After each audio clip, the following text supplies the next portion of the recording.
tugiye gutangira in 5 minutes.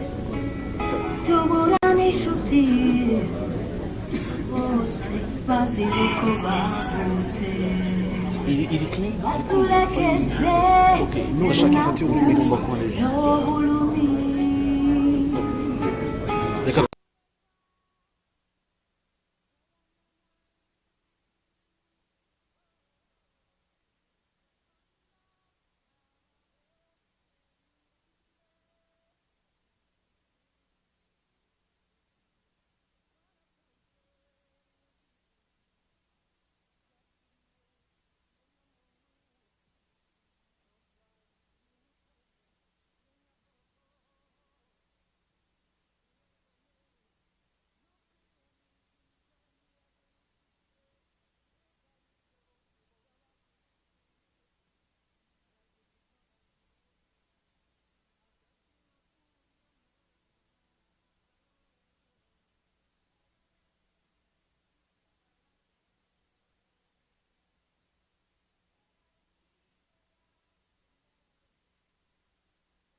good morning, good afternoon, I rather. Good afternoon, everyone.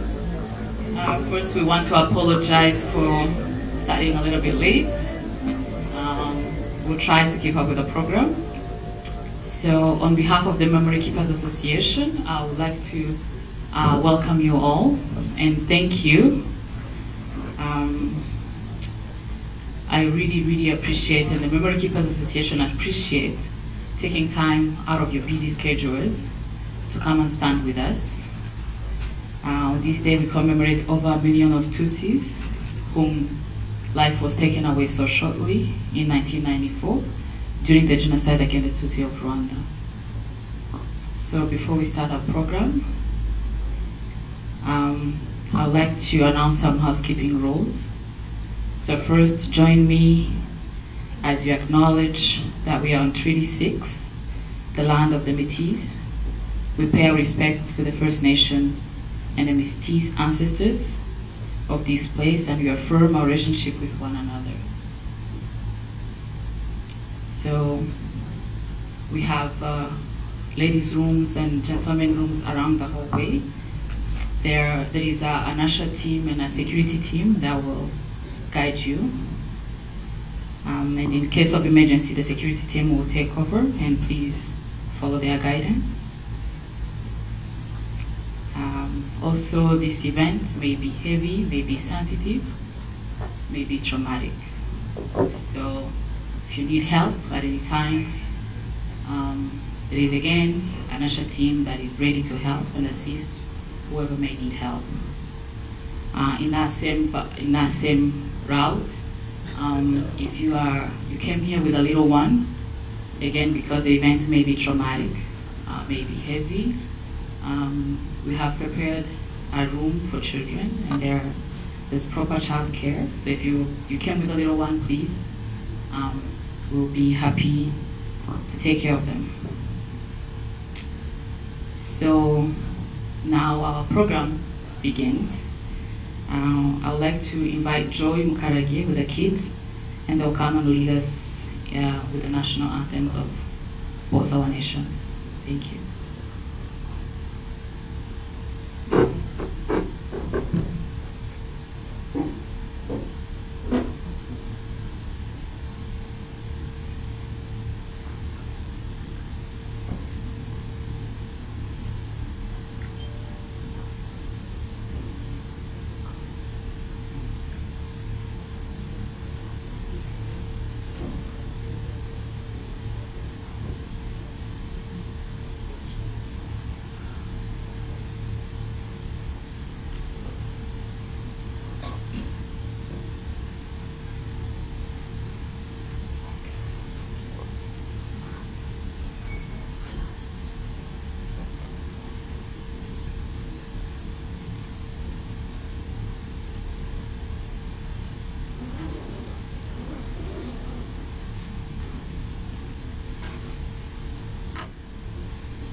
Rwanda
Thank you, Joy, and your wonderful team.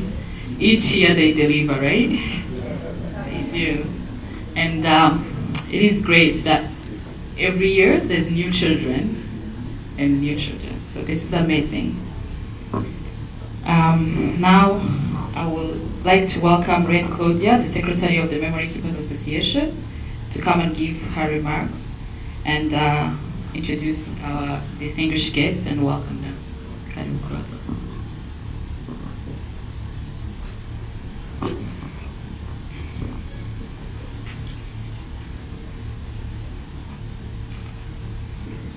Hello. Can you guys hear me? Because I'm very nervous to do this. Okay, yeah. Ladies and gentlemen, welcome and thank you for joining us today to reflect on our dark chapter in human history, the 1994 genocide against Tutsi in Rwanda. I would like to take this moment to recognize in our audience some following guests. The Ambassador of Rwanda in Canada, Honorable Prosper Higiro, the Mayor of the City of Edmonton, Honorable Amajid Sahi, the Alberta Deputy Premier Minister of Skills and Trade Professional MLA Kaycee Madu, MLA David Shepherd, the Senior VP of Elliston Construction, Edmonton Area and Elliston Employees, the Vice President of United Black People of Canada, Dr. Habib Mohamed.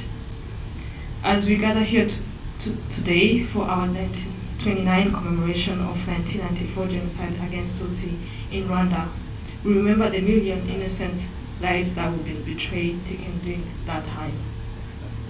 The genocide against Tutsi in Rwanda stands as remind for unspeakable tragedy that can be committed in a community when hatred and discrimination are allowed to thrive in our community, in a country. It serves as a haunting example of how deep-seated animosity and division can be torn apart community, family, even entire population. Today we come together to remember and honor the victim of genocide against Tutsi. Remember men, women, children who lost their lives solely because of their ethnicity. Remember survivors who endure unimaginable suffering and loss. Remember the heroes who risked their lives to save others, and our countless family who are torn apart forever. As we reflect on this dark chapter, we also acknowledge resilience, strength of survivors. We are inspired by the story of surviving, courage, forgiveness that emerged from ashes of genocide against Tutsi in Rwanda. We recognize the importance of remembering and learning from this dark chapter in the history to prevent such atrocities from ever happening again in our country and anywhere else in the world. As we honor the victim of the genocide against Tutsi in Rwanda, let us renew our commitment to promote peace, tolerance, understanding among all people regarding our ethnicity, religion, background. Let us strive to build a world where diversity is celebrated, where dignity, rights, and every human being are being respected and protected. For survivors, I would like to take this moment and acknowledge you and appreciate you for choosing life. After all you experience, as we all know, the wound is still fresh after 29 years late. My message for you today, you did not stay, so you have to do this life alone. I would like to remind you, we are here to support you, to cheer you as you experience the fullness of life. I hope and I pray that you will always get a bit of courage to practice the seek out of help, even it can be hard. Do not be discouraged whenever your encounter individuals may not be supportive.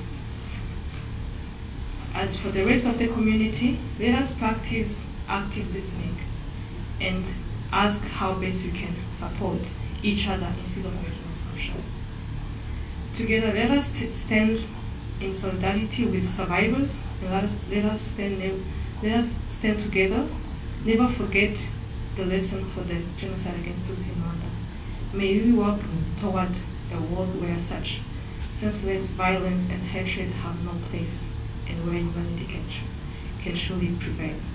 Lastly, I would like to note this event can be sensitive, and some information can be hard to digest sometimes. However, we have our mental health first aid personnel in case anyone may need help. Also, I would like to remind to check on each other so we can make sure we are providing a safe environment everywhere, for everyone here. Thank you for your kind attention.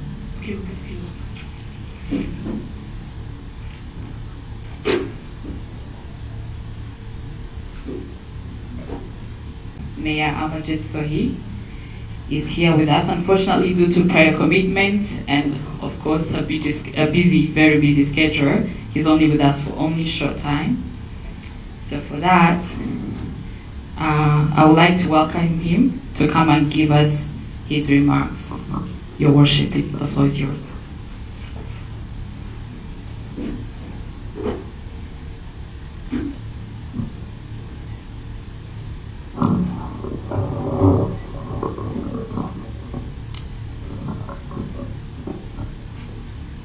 First of all, thank you so much for having me here today with you as we come together to pay our tribute and remember the victims of the genocide in Rwanda, the genocide that was committed against the Tutsi people. But before we get into the rest of my remarks, I do want to welcome His Excellency to join us in this very important event, and thank you so much for coming all the way from Ottawa to be with the community and show your support to the community and be with us in as we come together to pay our tribute to the victims of the genocide. So thank you so much for coming.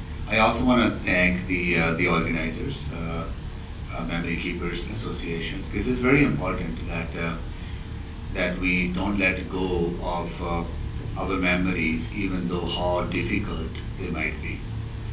Because remembering those we have lost, and lost in a way that we never imagined,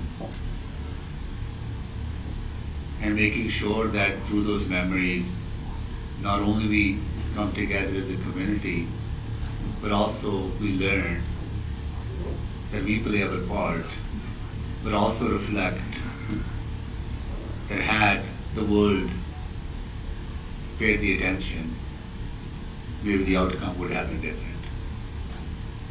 I think that is the importance of these events,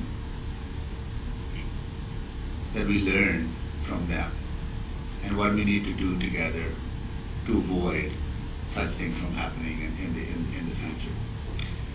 I have been attending these memorial services for a number of years, before as a city councillor, then as a member of parliament, now in my capacity as mayor.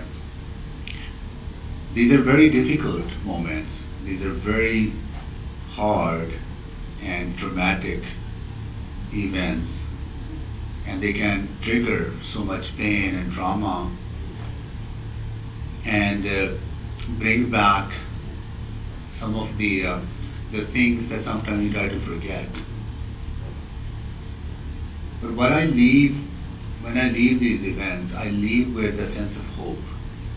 I leave with a sense of aspiration that we as communities in this country, coming from all over the world, with our different experiences, our different histories, but here when we come together as one big community, we create space, a safe space, where we can talk about these traumatic events, but we talk about it in a way with a commitment to move forward together, with a commitment to ensure that we're supporting each other. So the resiliency that I experience every time I come to these events, and the strength that I see in the community, and the resolve that I see to move forward together, it is so impressive. is so impressive that that we as a community and as Edmontonians can play a bigger role in the world. Role that allows us to share our stories, but through those stories, tell the stories of resiliency, courage, and strength and resolve. So I want to thank all the organizers for bringing us together to pay our tribute. You see the pictures. There are elders in these photos. There are young kids in these photos. There are women in these photos. There are families in these photos. And those are the families that you belong to, that we belong to. So as Edmontonians, we need to continue to remind that as we engage in the world, as we play our role, not only continue to pay tribute, but also make sure that such tragedies and such atrocities do not happen, that we don't ignore them, that we don't close our eyes to them, that we always call out what they are, and which is an act of violence against humanity. So with that, I really want to commend the community for coming together and really bringing the community together. And thank you so much for having me here today on behalf of City Council. I want you to know that as a community, we are doing what we can here to build an Edmonton for all of us, where it should not matter how we got here, should not matter who we are, should not matter what our religion is, what our ethnicity is, whether we were born here, whether we came here as immigrants like I did, my family did. We belong in this place. This is our city that belongs to all of us. So I want you to know that we are thinking about you in this difficult time, and we stand together with you in this difficult time, and working together, supporting each other, we will end up building a community that supports each other, lift each other up, and really be with each other in time of need. Unfortunately, I have to leave about in 10 minutes because I have another commitment to go participate in, but I really wanted to be here to show our City Council and Edmontonian solidarity with each other. Thank you so much.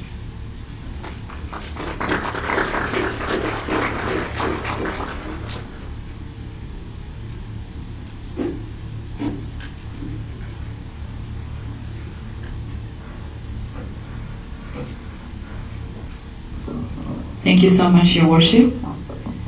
Your presence here means a lot to us.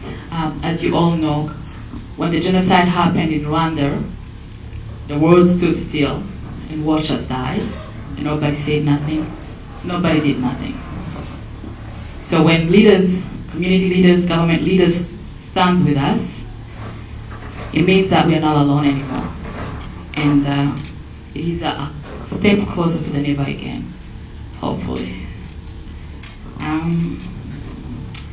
So now I want to tell you that spirituality has been one of the strongest pillars for the most survivors in their healing journeys. In the moments of despair, most of us learn to turn to the Lord. And we know that in Him alone we get comfort.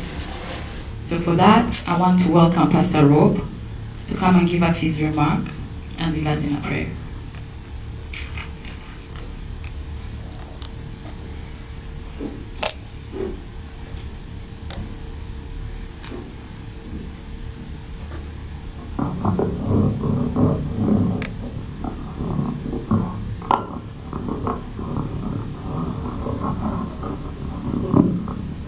Pray for me. Good afternoon, everyone. It is an honor for me to be here with you during this time, and I want to thank the Rwandan community. I want to thank the Memory Keepers Association for extending this invitation for me to share with you briefly. My name is Pastor Rob Durelis. I am the lead pastor of the Sherwood Park Seventh-day Adventist Church, and on behalf of our church, community in Sherwood Park, we extend our love and our compassion to you during this time. I've been asked to share a message of hope this afternoon, and it's challenging. There's a dichotomy going on in my mind. On one side, I'm extremely grateful to share, and on the other, I don't know what to share. I want to let you know that I'm not here to preach at you. I think we've all come across people who want to tell you about your story, and I'm not going to do that today. Today, I just want to empathize, to sympathize with you. The trouble is still going and brewing inside of me because I absolutely love the Rwandan people. But the truth is I've never lived in Rwanda. I love the Rwandan people, but the truth is I did not experience a genocide. So what do I share with you? I had to ask myself driving here, as I reflect on the lives that were lost, the stories that were shared, and the hurt that lingers so many years longer. One of the places that I have to go whenever I face despair or insecurities or doubt, one of the places I always have to go is in the Word of God. For a brief moment, I just want to go to the book of Isaiah with you. Isaiah chapter 40. I won't insult your intelligence. Maybe some of you have already seen this scripture before. Isaiah 40, verse 28. In Isaiah 40, we find strength for God's people. And this is what I want to leave you with today. It reads, "Have you not known? Have you not heard? The everlasting God, the Lord, the creator of the ends of the earth, neither faints nor is weary. His understanding is unsearchable." And then verse 29, I really like what verse 29 says because it's actually quite cool. It says, "God gives power to the weak." I came by this afternoon to reassure you that God gives power to the disenfranchised. God gives power to the marginalized. God gives power to the people that have been used, abused, misused, and reused. The Bible says God gives power. And to those who have no might, God increase their strength. You know, I was reflecting a lot. And as I read this text, I said, you know, there must be someone in this room that's asking the question, if God exists, why would he allow something like this to happen? And I have the same question for God. And one day I'll be able to ask him those questions. God, why would you allow such atrocities to take place? Why would you allow such pain to take place in this world? And the reality is, I don't have the answers. But God has the answers. Verse 30 says, "Even the youth shall faint and be weary, young men shall utterly fall, but those who wait on the Lord, he shall renew their strength. They shall mount up with wings like eagles. They shall run and not be weary. They shall walk and not faint." You see, when I look back in history, for all of the atrocities that we see, for all of the pain that we see in this world, even in the midst of such darkness, we see that there are those who refuse to give up hope. Even in the midst of such pain, there are those who stood up for what was right. Even in the midst of such pain, there were those who chose to love even when it was difficult. And so today, as we pause to reflect on what took place 29 years in your beloved, beautiful country, we must also remember the resilience and the courage of you. Yeah, this is not about me. This is about you. Your resilience, your story of becoming, your story of overcoming, your story of coming to cold, cold Edmonton and still making a life for your family. As we reflect on the genocide that took place in Rwanda, we must also remember the strength and determination of those who refuse to give up. We must honor the memory of those who lost their lives by continuing to fight for a better world. And so there's three things I've learned from the Rwandan community. I've been fortunate to pastor here in a church in Edmonton that we had a lot of folks from Rwanda. And here are a few things that I've learned from you that you've taught me. Number one, family's not always blood. It's the people that you want to be in your life and vice versa. And so I've seen through your stories, through your pain, through your grief, how you've been able to cultivate family. The other thing that I've learned from you, the Rwandan community, I've learned that you'll never go back. You've made it a priority. You're intentional about never repeating what took place. Another thing that I've learned from you, the Rwandan community, is how resilient and courageous you are. And so I came by this afternoon to give you a message of hope. I came by to remind somebody to keep fighting, keep pushing. I don't know how difficult it is. I don't know how life is. I don't know how you're processing it. I don't know if you've even processed it, but all I'm saying is don't give up. I came by to remind somebody this afternoon that no matter how difficult you perceive the situation to be, God is still in control. I came by to remind somebody that God is able to do exceedingly abundantly above all we can ask or think. I came by to remind somebody that weeping endures for a season, but joy comes in the morning. And so here's what I want to share with you. Don't give up. Wait on the Lord. He will renew your strength. You will mount up with wings like eagles. You will run and not be weary. You will walk and not faint. Heads are bowed, eyes are closed. I want to pray for you. God, this is not my time. This is your time. These are not my people. These are your people. You love them. You care for them. And God, we ask that you continue to give them a spirit of hope, a spirit of resilience, that no matter how difficult, no matter how dark it gets, they would never give up because they have been destined for greatness. We love you, Jesus. Come back soon. Amen.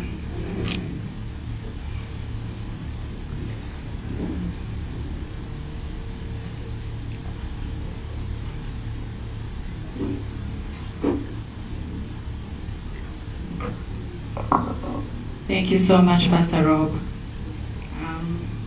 If I may, I will just answer that one point where you say that most Rwandans that you have seen, family is not only blood.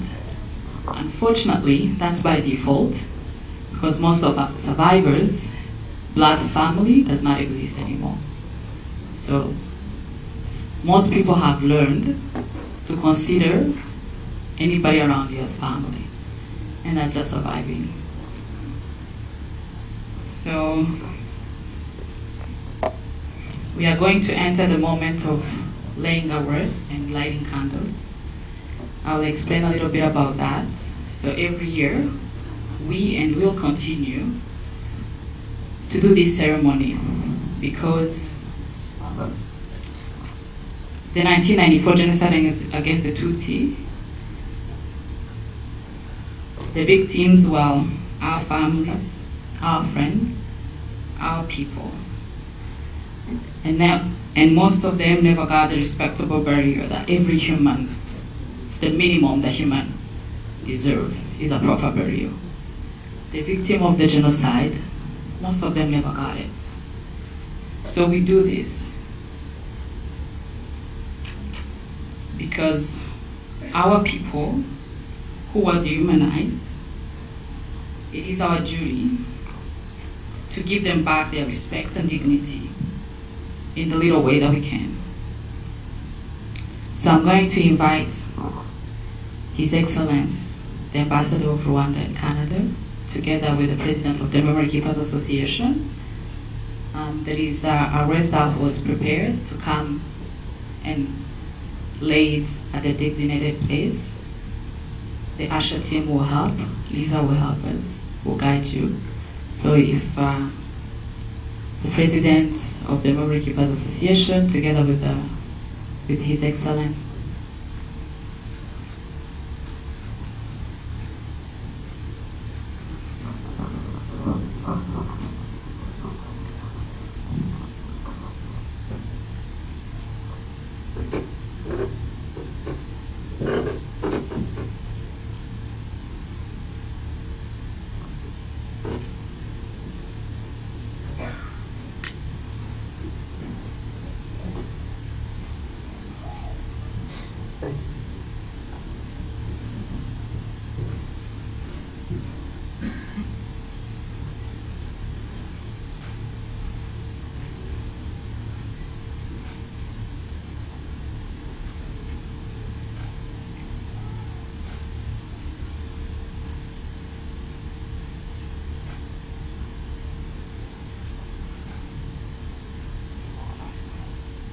Thank you. You may be seated. I believe we all received a candle as we were walking in. So if you could join me, light up the candle in the memory of those we lost. And we will, for those who are seated in the front, because if we do, the room is getting a little bit full. So for those who are sitting in the front, you're very welcome to come and place your candles right alongside the other big candles that are here. And the technical team could just put a little song so we can start the activity. So please light up a candle and bring it up here at the podium. Thank you.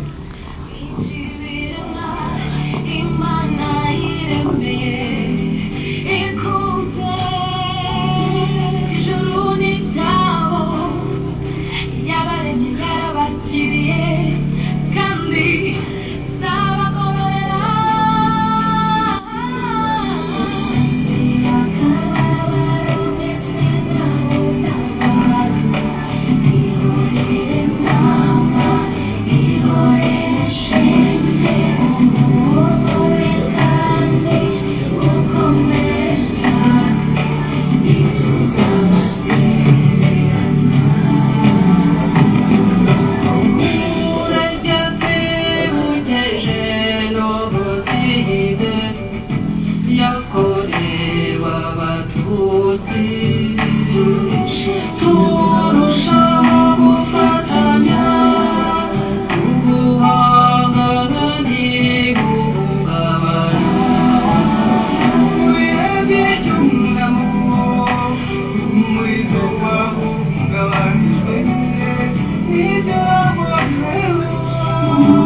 abacu bazize jenoside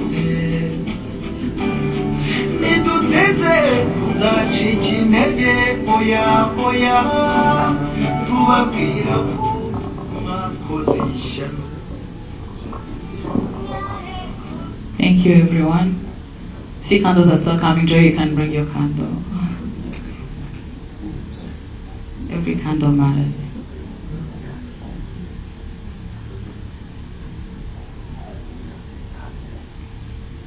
Thank you. So now we're going to take a minute of silence. If you could rise.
Thank you. You may be seated.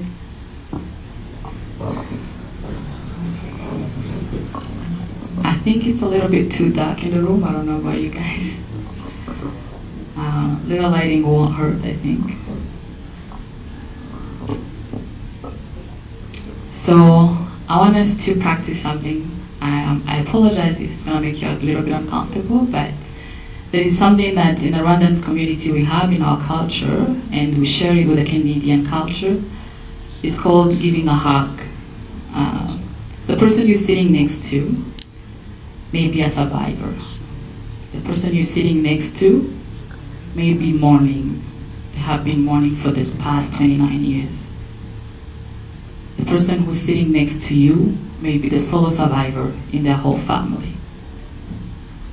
The person who's sitting next to you may have lost children, siblings, spouses, parents, and everybody they knew. The person sitting next to you may need a hug today.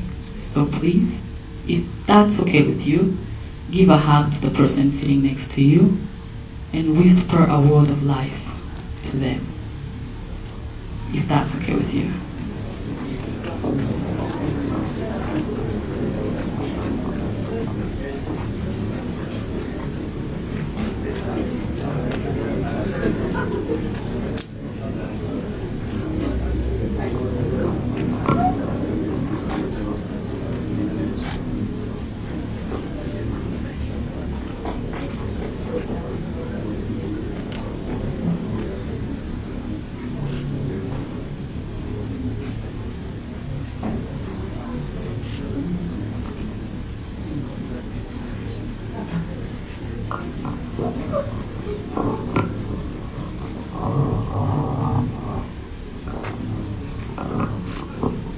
Thank you, everyone, and I apologize if I made you uncomfortable.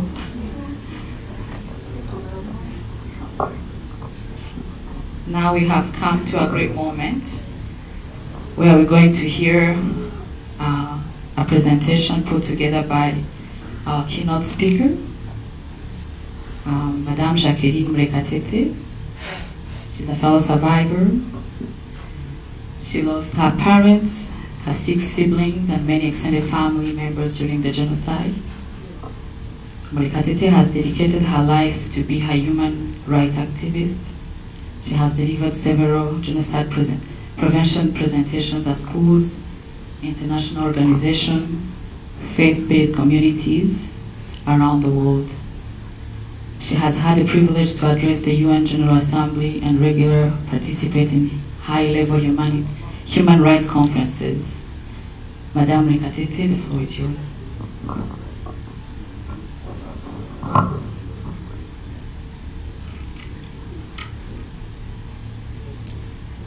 This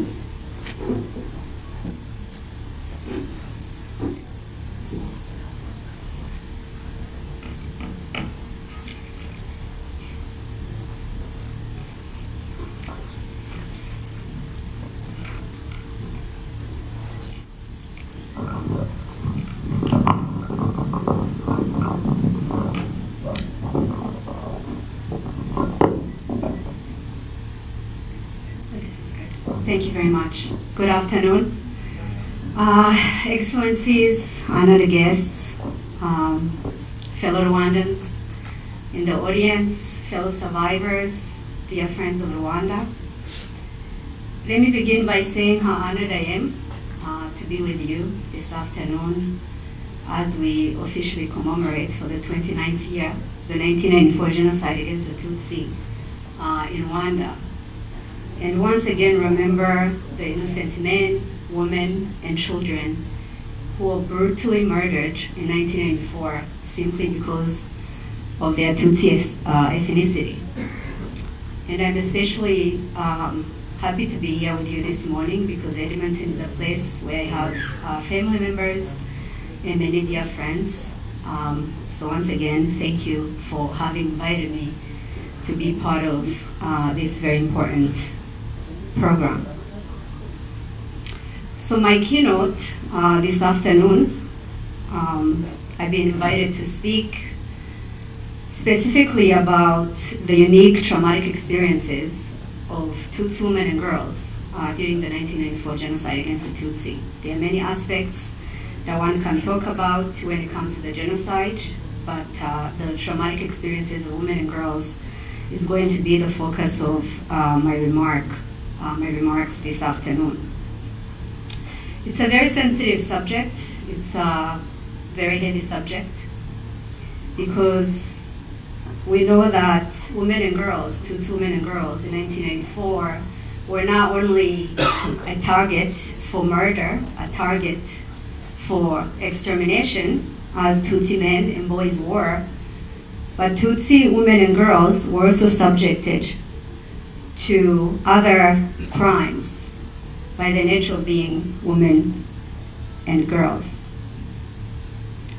There are many things that one can talk about on that subject, but I'm going to focus my remarks today, especially on talking about the experiences of Tutsi mothers who had to watch as their children were murdered in front of them.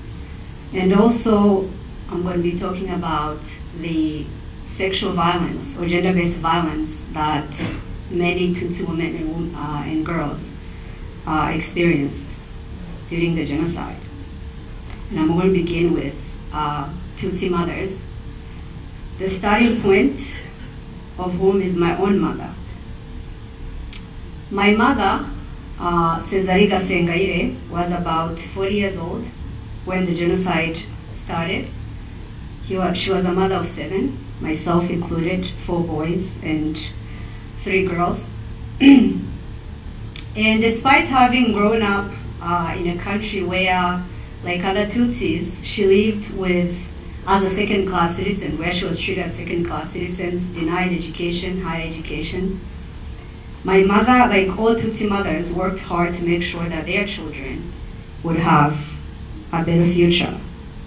And before the beginning of the genocide, she had hopes for myself and for all my 6 siblings. But when the genocide started, I'm told, because I was not there when my mother was killed, I was in a different place in my maternal grandparents' village when the genocide started.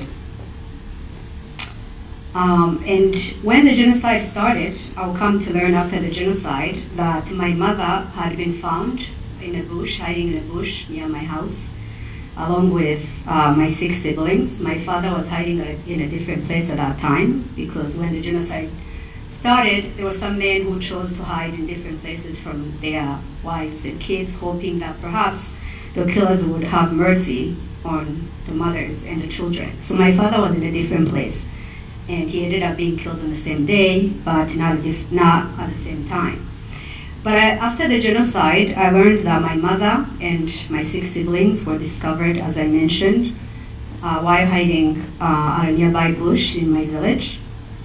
And my mother and my 6 siblings were taken to a nearby river, Nyabarongo River, for the Rwandans in the room, which was very close to where I grew up.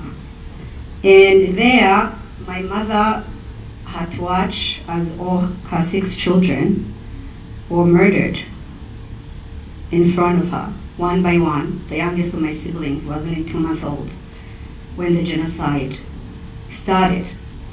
And the person who told me this story told me of how they killed all the children before they killed my mother. And I remember he told me that I should take some comfort in knowing that perhaps by the time my mother was killed, she had already become numb from what she had witnessed, that perhaps she did not feel the pain of the machete wounds when they were inflicted on her.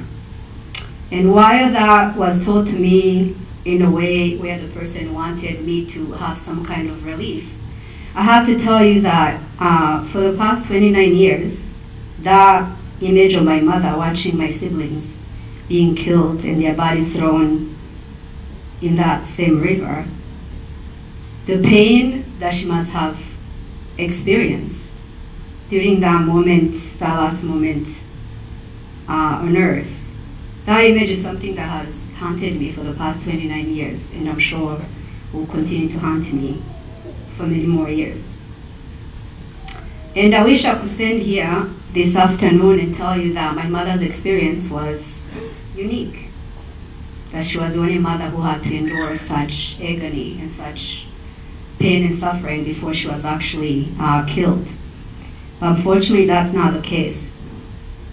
Because today when I think about my mother, I also think about my friend's Celine's mother, who was raped, sexually violated in front of her children, and whose daughter, my friend, is today haunted by nightmares of having witnessed that ordeal. And I think about my friend Valentine's mother, whose children, including her youngest, were stripped from her back and thrown alive in latrines or toilets, where she endured their screams and cry for help in an environment that was indifferent to that pain and suffering.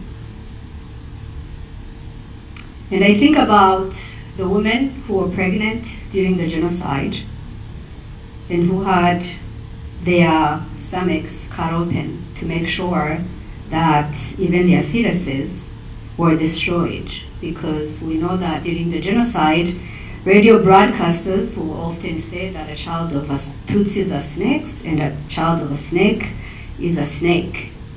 And that incitement to murder extended even to Tutsi fetuses who were still inside their mother's stomach. This afternoon, I can go on and on about the emotional and psychological pain that Tutsi mothers suffered before they were killed, or for those who survived, the pain that I live with today of having witnessed such horrors being committed against their children. But I'll stop here. And we'll instead talk about the other form of violence that I mentioned that women and girls suffered during the genocide, and that is sexual violence, gender-based violence, that the consequences of which many survivors still live with today.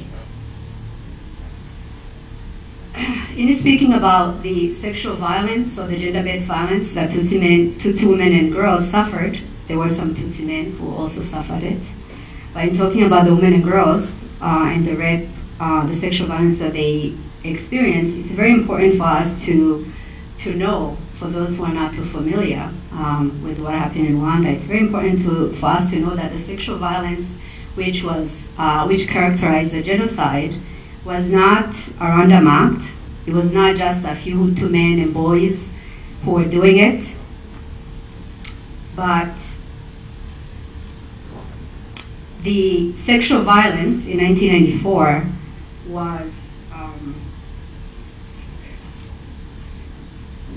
was part of the perpetration of the genocide. It was an integral part of the genocide. And at the end of the genocide, it's estimated that between 250,000 and 500,000 women, Tutsi women and girls, had suffered one form or another of sexual violence. In talking about the sexual violence that many women and girls experienced, one researcher, Robin Spencer, stated that sexual violence was not just a weapon, it was a genocide in and itself, a step in a process of destruction of the Tutsi group, destruction of the spirit, of the will to live, and of life itself. So again, this now was not a wonderful, a random act, but a part of the perpetration of the genocide. And during the 100 days of genocide, the rape of Tutsi women and girls were incited, highly encouraged by Hutu government officials, by Hutu civilians who were leading the genocide. Thank you. And it wasn't just the Hutu men who were encouraging it. Hutu women did as well. Those of us who are Rwandans may be aware of the case of Pauline Nyiramasuhuko, who was the first woman to be convicted by the International Criminal Tribunal for Rwanda, ICTR, not just for genocide, but also for rape as a weapon of genocide, for having incited many Hutu militias to be sure to rape Tutsi women and girls before they ultimately killed them. And when we hear about the 250,000, between 250,000 or 500,000 women who endured sexual violence, it's important for us to put a face, to put a story to those numbers, because sometimes when we hear statistics, over 1 million murdered, 500,000 raped, we just hear numbers, we hear statistics. So this afternoon I just wanted to share very short excerpts from some of the accounts of survivors who endured rape and other forms of sexual violence during the genocide. And I'll begin with Josephine's story. My name is Josephine. I was married to Vincent Kalisa, and we had 2 boys. When the genocide started, I had just given birth and had a baby boy who was only 3 days old.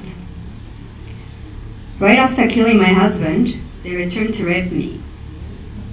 After the genocide, I kept living with many psychological and physical wounds. I endured facial paralysis until one of my eyes became blind.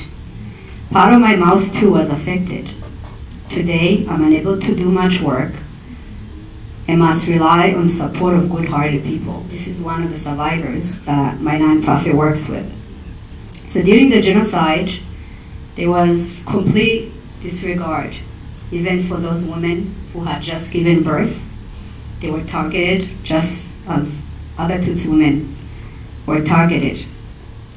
And the sexual violence also had complete disregard to age. It wasn't just women, it was Tutsi girls, young Tutsi girls, like Console, who writes about her experience in a book that all of you can read called Tested to the Limit. This is part of her testimony. Shinan, who was a Hutu neighbor who used to come to my house to visit, or for many other social events, dragged me along the main road. I kept crying out loudly, telling him to let me go or kill me, but he kept dragging me, oblivious to my screams. Still screaming, he dragged me towards his family home, while onlookers on the street talking the scene without intervening. He dragged me into the bushes near our burnout home and started stripping off my clothes. I tried to resist and kept on crying and begging him to let me go, but he put the sword to my neck and kept insulting me and saying that we are snakes and cockroaches. He beat me with a sword all over my body, and I started to bleed. He tore my clothes away and threw me to the ground with anger, tied my hands up and sexually assaulted me. He left me in that bush, bleeding and unable to walk properly. Consore was just 14 years old when this happened to her. And there are other younger Tutsi girls, even younger than Consore, girls who are 9, who are 8, perhaps even younger, who were subjected to this type of brutal sexual violence. And when talking about gender-based violence during the genocide, it's also important to mention that Tutsi women and girls were not just, I don't know if I can say not just, they were not just subjected to rape, but they were tortured at the same time. I want to share one more account, Rosalie's account. After they had killed my husband, they threw me to the ground and demanded that my 18-year-old son sleep with me first, so that if I had AIDS, I'll pass it on to him. My son refused, and they stabbed him to death in front of me. Then many of them started raping me one after the other. After they had finished, they found cow horns and pushed them up into my private parts. I had so much pain after that I had to keep my legs open all the time. After the genocide, I found out that I had contracted HIV from the gang rape, and I was very much traumatized. So in addition to being raped, many Tutsi women and girls had sharp objects like cow horns, large sharp sticks forced into their vagina as a way to torture them. Because again, the goal was not just to kill, it was to torture and to humiliate.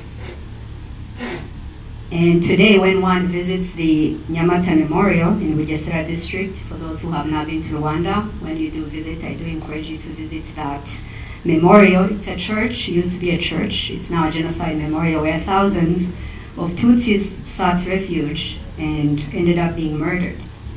The Nyamata Memorial, there are remains of the victims of the genocide, and among the remains there's a closed coffin in a basement of the memorial. And the closed coffin is of the tour guide, the memorial guide always tells the visitors. It's of a Tutsi woman who, during the genocide, was raped, and then after that had a very long, sharp stick inserted in her all the way to the top, and she was impaled at the end. Of course, she did not survive. She died. But that closed coffin stands as a symbol to all the victims, all the Tutsi women and girls who fell victims, who were targeted, again, not just for extermination, but endured torturous rape and other forms of sexual violence.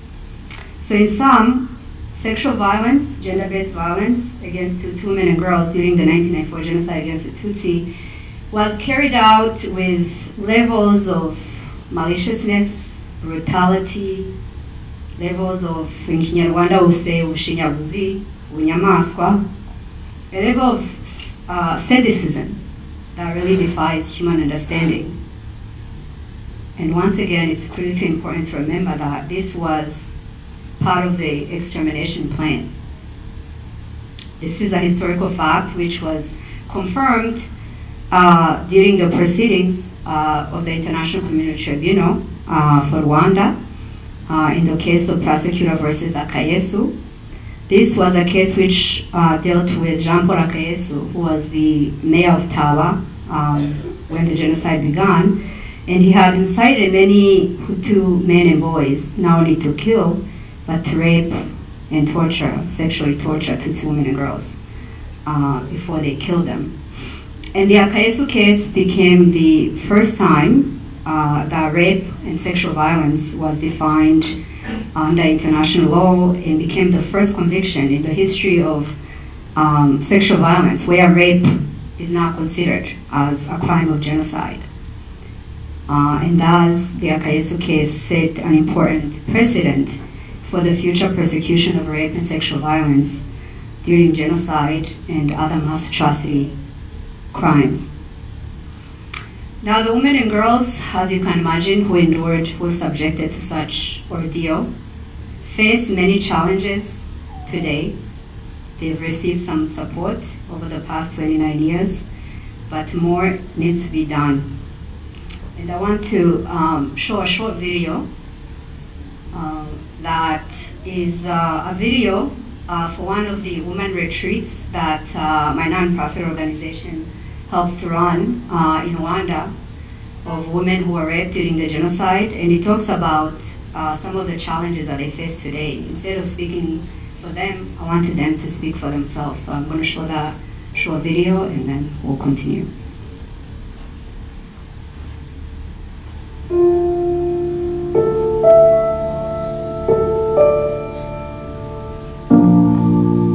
Kuvuga kwanjye kwari ukurira, kurebana n'umuntu gutya amaso ku maso, numva uri busome ko mfite ibibazo mu mutima, uri bumenye ko nafashwe ku ngufu. Zimwe mu ngaruka nagize nyine ikibazo cyo kurwara uburwayi budakira, ubwandu bwa virusi itera sida. Mu byuririzi byabayeho hajemo n'icyuririzi kije no ku maso, bituma rero n'amaso ndavuza, ariko amaso bize kurangira n'ubundi amaso atakaje ubushobozi bwo kubona.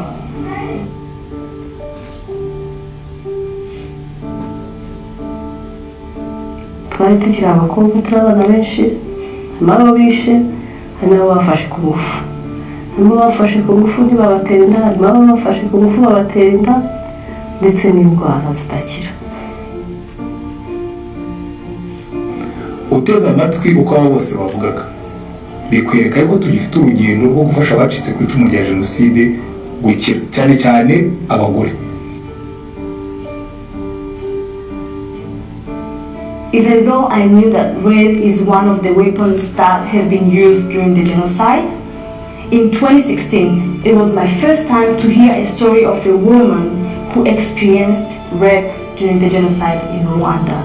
Then I started thinking about what I can do to support those women, because for them it's not only about surviving the genocide, they live with the consequences of the genocide. A large number of them, they are HIV positive because of rape, and they have children born of rape. Everything around them is a memory of what happened to them in 1994. Ihungabana riturutse ku bugome bw'umuntu biri muri Remera, hanyuma iyo wongereyeho no gufatwa ku ngufu, nanone uburemere bwongera bukikuba. Ikindi kibiremereza cyane nuko hari ibintu byoroha kubwira abantu, kubera ko haba harimo ipfunwe, harimo no kwicira urubanza, biri mu bifungirana umuntu cyane ku buryo abo badamu n'abana babo bo bibona, sosiyete babona ikabafungirana gusa ku gikomere no ku buryo abo bana bavutse. Ntabwo bagomba kwitwa abadamu bafashwe ku ngufu, kuko bafite ibindi bikoze identite zabo. I thought about a retreat that can bring together some of these women, for them to have a safe space where they can share their stories with the guidance of counselors and psychologists to help each other heal and find strength to help them move forward in life.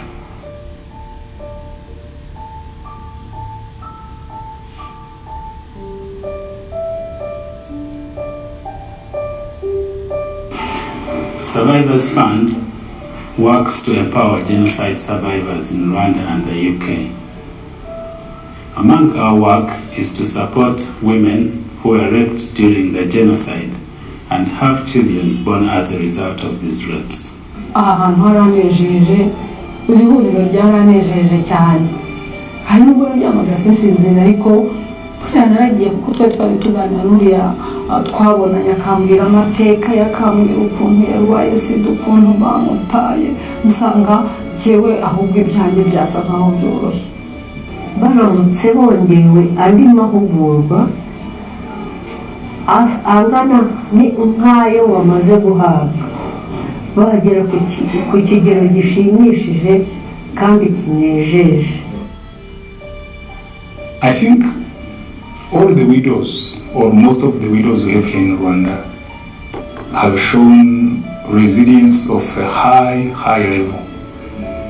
Because knowing what we've gone through during the genocide, including rape, including infection with HIV and AIDS, including destruction of property, including loss of everything, and you see people still surviving and laughing and talking, the level of resilience is very high. The pain and sorrow of these women should be a lesson to the world to turn never again into a reality. Their courage and resilience should be a good example that we don't have to let our past hold us back. ntimuzacike intege abo mwafashije dushobora kuba ibigwari ariko abadukomokaho nzi ko natwe mu magambo twababwiye azabigiramo umurage.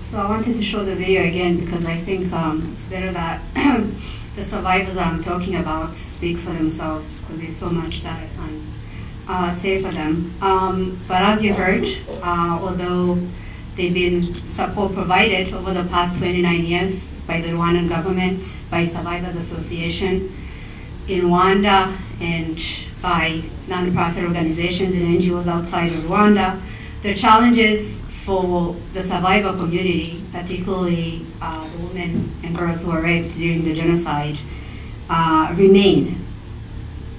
There are those who were intentionally infected with HIV and now live with AIDS and are in need of medication. These are people who, even the idea of taking medication every day reminds them of what they experienced in the genocide. So for them, the genocide is never a past event. It's something that is part of their everyday reality.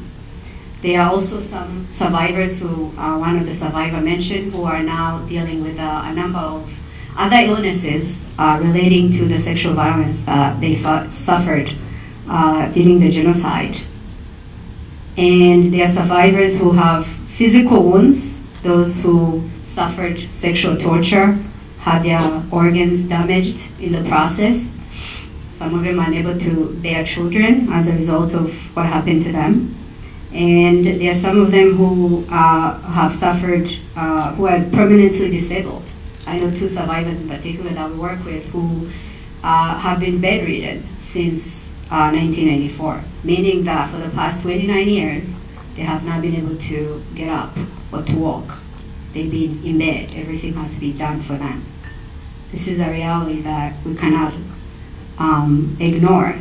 And the women who had children as a result of the sexual violence that they suffered, and on one hand, these children in some cases are the only family members, the closest family members that they have, because the rest of their families were murdered in 1994. But at the same time, these are also children who every day remind them of what they suffered during the genocide. And I can go on and on about the challenges, whether physical, emotional, psychological.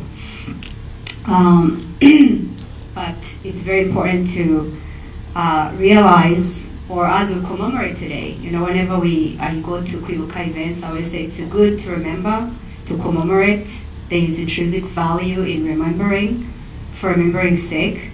But even better, I think it's very important that we all engage in active remembrance and trying to make sure that every person who survived, as some of the previous speakers have mentioned, can get the support that they need to continue their healing journey.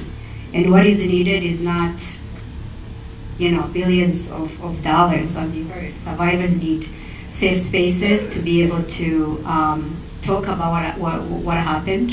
I know one of the previous speakers talked about the importance of lending our ears to survivors, particularly during this period, and letting them be able to share what happened. Safe spaces like the Women Survivors Retreats that you've seen, they're in need of professional counseling And there's also a need for medical support, again, for those who are dealing with various forms of disability or had their organs damaged. As a matter of fact, Avega right now is currently running a campaign during this Kwibuka program where they're trying to raise funds for ultrasounds to make sure that these women, again, get the treatment that they need. Avega currently has about 37,000 of women who come to them who need variety of treatment, and they expect that as these women grow older, they expect that in 2027, for example, this number, the 27,000, is going to increase to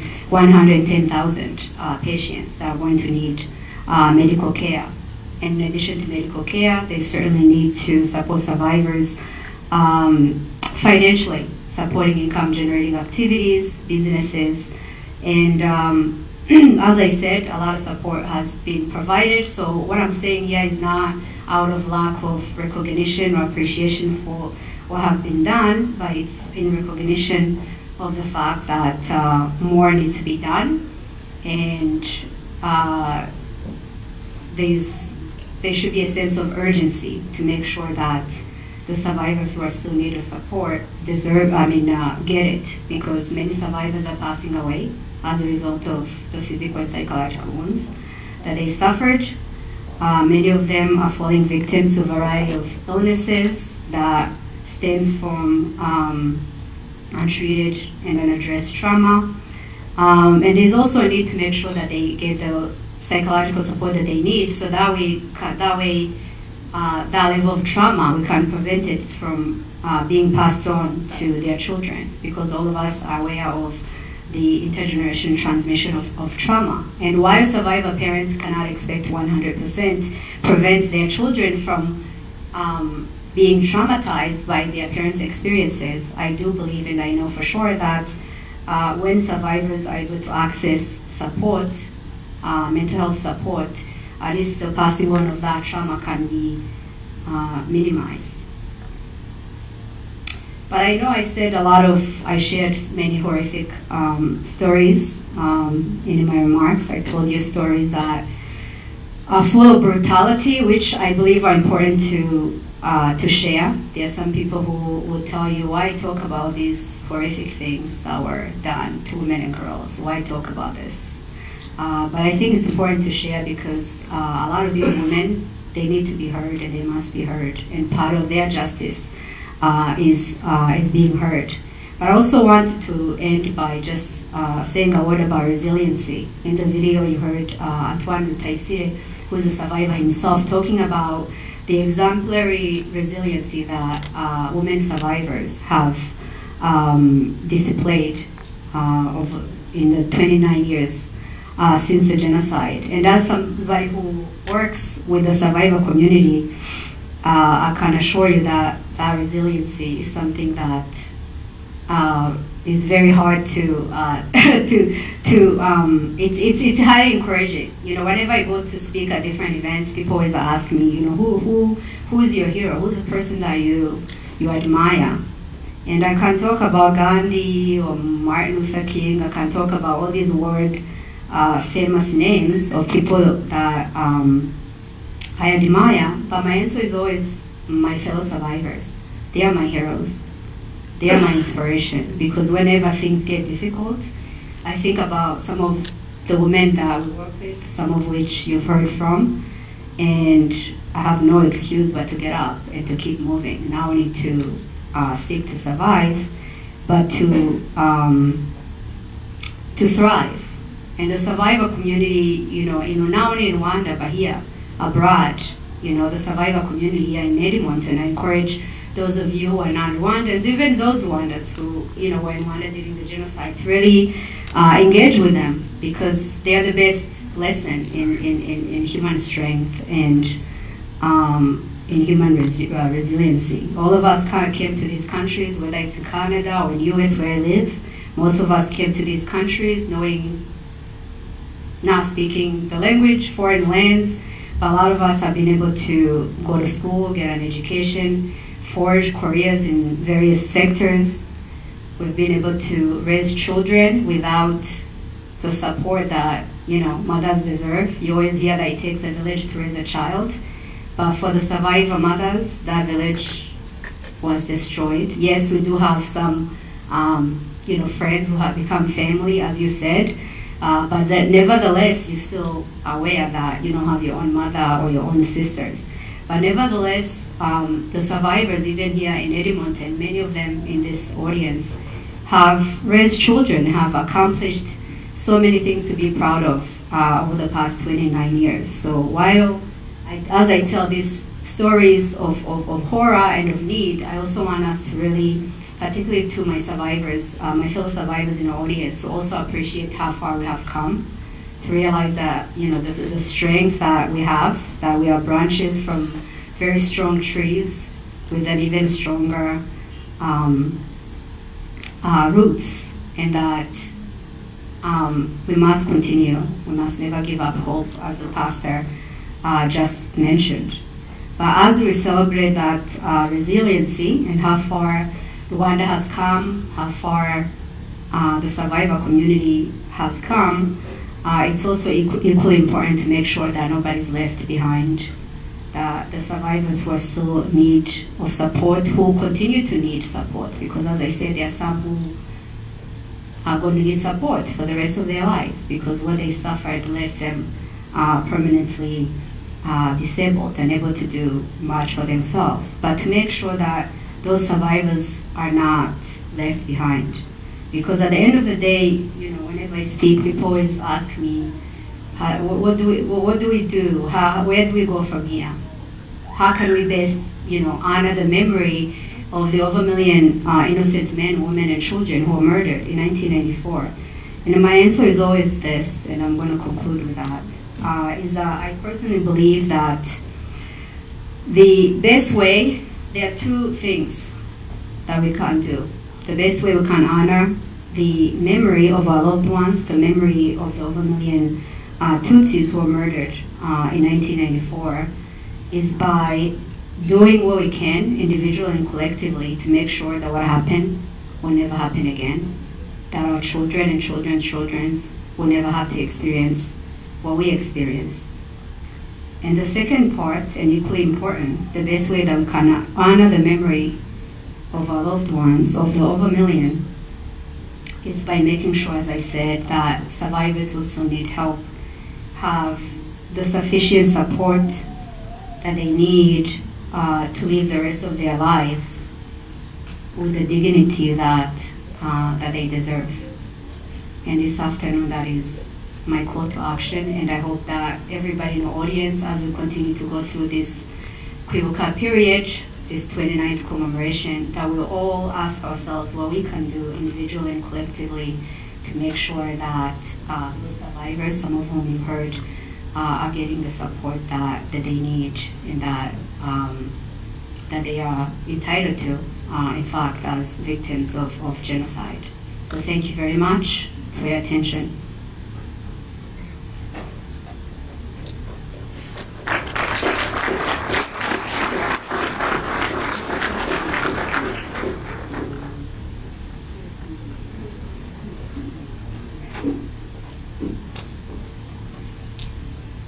Pray for me. I don't know where one can get strength to speak after this. Well, thank you, Jacqueline. Thank you so much. This is resilience. This is a survivor. That's what they do. Having gone through what she has gone through, she dedicates her life to come and talk to us about what happened. And some people are still denying it. Some Rwandans are still saying that the genocide didn't happen. There's something that she said about active commemoration, commemorating actively. And it is something that the Memory Keepers Association always asks for. I've been a part of this commemoration for the past 12 years now, and it always hurts me that this event is put together by the survivors, the same people who are mourning, the same people who are going through it, are the ones organizing it. So I'm going to take this opportunity to give a call to all the Rwandans, friends of Rwanda. Please talk to our Memory Keepers Association member. Ask them what you can do. Provide a safe space for them. Support the little thing of just come and help putting together the commemoration event will speak volume to them. So thank you so much, and Komera. Now I'm going to invite Gentil, if she's around. She has prepared a song for us. Her voice is amazing, just to let you know. So welcome, Gentil.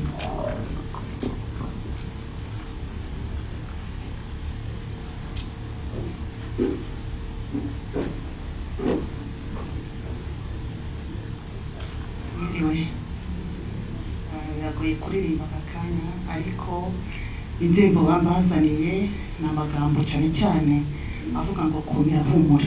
Amen. Humura ukomere, Yesu yabanye natwe muri uru rugendo kandi azakomeza kubana natwe.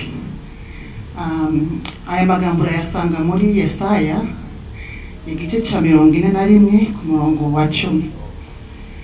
Aravuga ngo ntutinye kuko ndi kumwe nawe, ngo ntukihebe kuko ndi Imana yawe, nzajya gukomeza ni koko nzajya ngutabara, kandi nzajya nkuramiza ukuboko kw'iburyo ariko gukiranuka kwanjye. Imana yarahabaye mu ntambara, itahaba nta n'umwe ari kurokoka, ariko ntawe uvukira gushira. Imana yaraturokoye, bamwe mu rugendo baciyemo Imana yabagejeje kure. Humura, nubwo ushobora kuba uri guca mu bintu bikomeye aka kanya, ariko humura, Uwiteka ari kumwe nawe kandi azagukomeza. Yesu abahe umugisha.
It's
Thank you, Gentil and Deborah.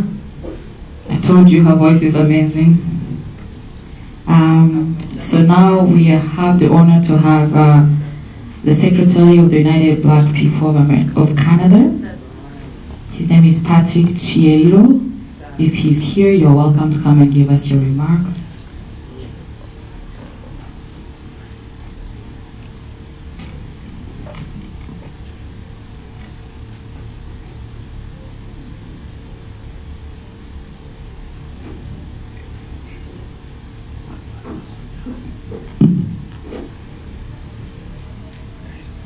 Thank you very much for the chance to come and commemorate with you. I'm here on behalf of the United Black People of Canada. All protocols observed. Good evening, ladies and gentlemen. I join you this evening on behalf of UBPC, that's United Black People of Canada, a body that was established and exists to ensure that every history of the Black people of Canada is documented, is learned, and is brought to the fore.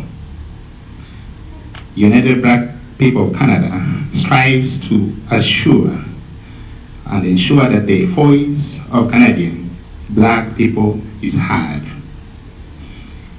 It exists to call for the appropriate support of the Black people in Canada, most importantly, to ensure that as a Black people of Canada, we get actively and significantly included in these efforts. So with the above in mind, allow me to convey the following. That UBPC is here to share with you the Memory Keepers Association and the survivors of the 1994 genocide committed against the Tutsis of Rwanda. In Rwanda, that your pain is our pain. We pledge our support in helping fight against those who deny the genocide committed against the Tutsis of Rwanda that you endured. We pledge to ensure that the voice and the needs of the survivors of the 1994 genocide committed against the Tutsis of Rwanda living here in Alberta, elsewhere in Canada, and across the world are heard and taken into a proper context and supported as much as needed. We pledge to accompany you throughout your challenging healing journey by ensuring that we help support your voice, demanding resources that you need to help sustain such a healing. It's not easy, as you all know. We pray that God enables us to support your efforts, destined to help make sure that the genocide committed against the Tutsis of Rwanda in 1994 never happen again. And it is us, as the people, that can move this. We can't sit back and let things continue as if it did not happen.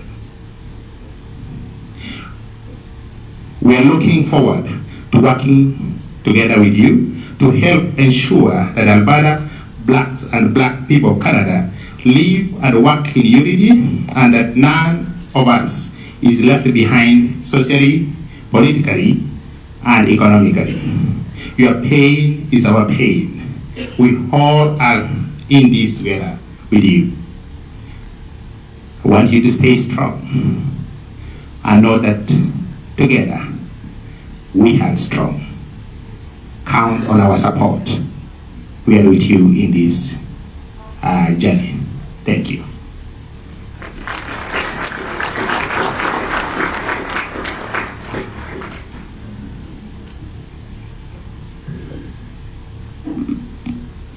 Thank you, sir. Now we have come to another good moment. We're going to hear a song put together by Joy, Melissa, and Deborah. If they are ready, the floor is yours.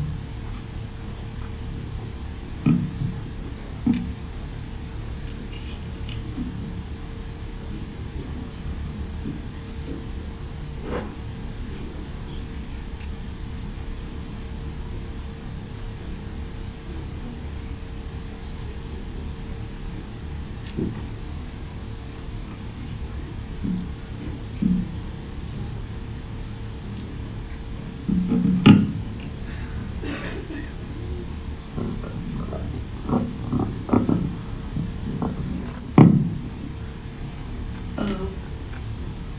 Good evening to everybody.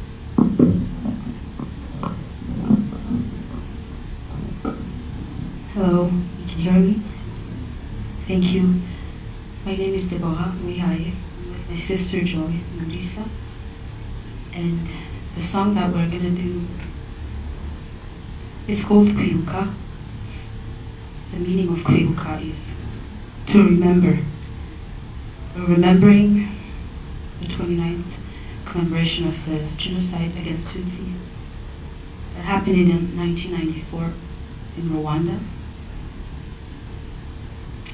To the survivors, we're saying Komera.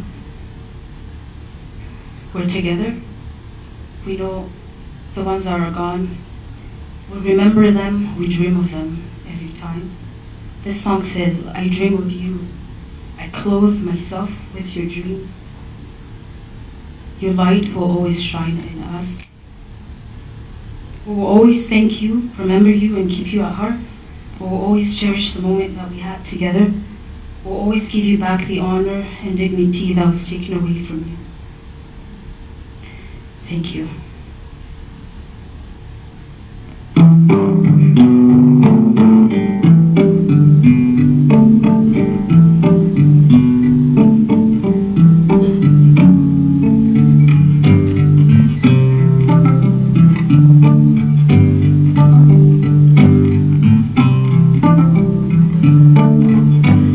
Au-dessus de ce colline s'élève ma voix jamais. Oh mon petit pays, au Rwanda bien-aimé. Un million de gouttes d'eau qui tombent des torrentiels. Un million de nos tombes torrentielles. De nos fosses profondes à nos points culminants. Nous sommes debout maintenant, le cheveu dans le vent. À conjurer le sort comme des astres engloutis. À se dire qu'on est fort, qu'on vient de l'infini. Je rêve de vous. Kwibuka, I'm dreaming of you. Kwibuka, je rêve de vous. Kwibuka, I'm dreaming of you. Kwibuka, je rêve de vous, chanson de soir d'ivoire. Je rêve de vous, mes mensonges dérisoires. Je rêve de vous, quand l'histoire nous égare. Je rêve de vous, un jardin de mémoire. Et vu que je renais déjà dès nos abysses, je fais de nos sourires d'éternelles cicatrices. Et j'arpente la vie sans jamais oublier qu'un orage en avril, le soleil en juillet. Tuzahora, tubashimira, tubazirikana, tubibuka mu bihe byiza twagiranye. Tuzahora, tubahesha agaciro, tubibuka n'ubupfura bubaranga. Je rêve de vous. Kwibuka, I'm dreaming of you. Kwibuka, je rêve de vous. Kwibuka, I'm dreaming of you. Kwibuka, je rêve de vous, vous mes lumières invaincues. Vos souvenirs, mes silences nus. Je rêve de vous, dissiper les ténèbres. Je n'oublie pas, je m'habille de vos rêves. Je rêve de vous, vous mes lumières invaincues. Mon souvenir, mes silences nus. Je rêve de vous, dissiper les ténèbres. Je n'oublie pas, je m'habille de vos rêves. Je rêve de vous, vous mes lumières invaincues.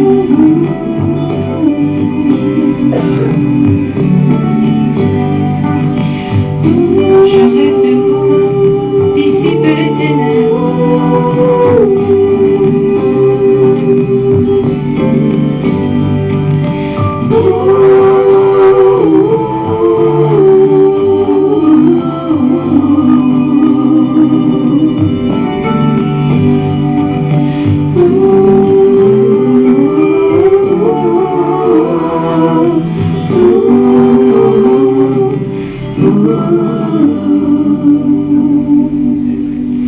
you very much.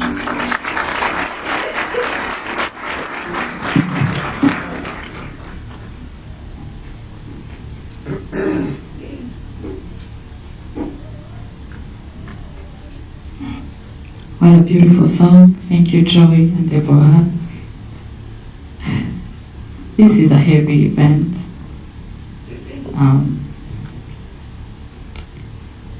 Sometimes you may sit and reflect and ask yourself, has it really been 29 years ago?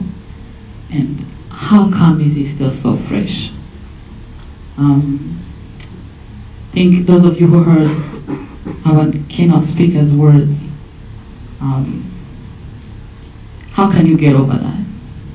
How can that be in the past? For mothers, I'm a mom myself, but even if you're not a parent, you may have a child who's close to you. These are pictures of children. And these are not even a tenth of what we could have gotten. That's all we could have gotten, because you know what happened to the survivors of the genocide? They even lost pictures of their loved ones. They don't even have pictures. Everything was destroyed for these people. How can you get over that? She said that to some survivors, those who were raped, the genocide is still a daily reality for them. It's not only them. To all the survivors, genocide is a reality for them. Because if you were a parent and today you're not a parent, it is still a reality. If you had siblings and now today you are alone, it is a daily reality. So this is a daily thing to the survivors. That's why I keep making this call. Please provide a safe space for the survivors of the genocide. There is a video, it's called Hope Video, that is put together again by the survivors, by the members of the Memory Keepers Association. We are going to see it if it's ready.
umusirikare gusa.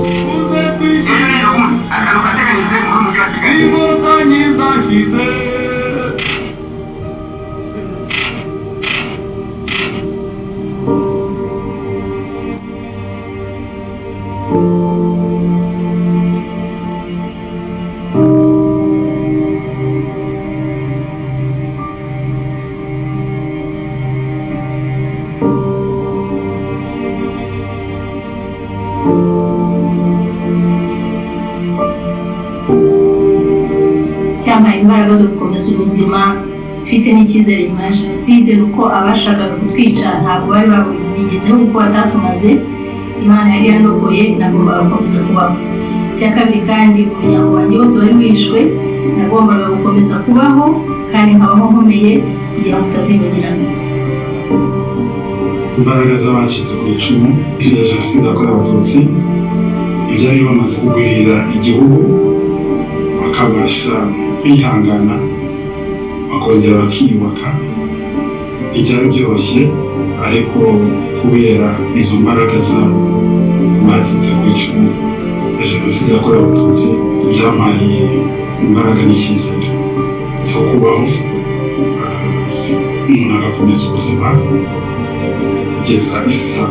Nta ibyiringiro icya mbere ni uko ngomba kubera urugero abandi cyane nkanjye bari mukuru mbibona, ngomba kubera urugero abari batoya batazi abacu icyo gihe ukuntu bari imico n'imyifatire, bamwe babazi gusa ari abana bato akugiriye mukuru.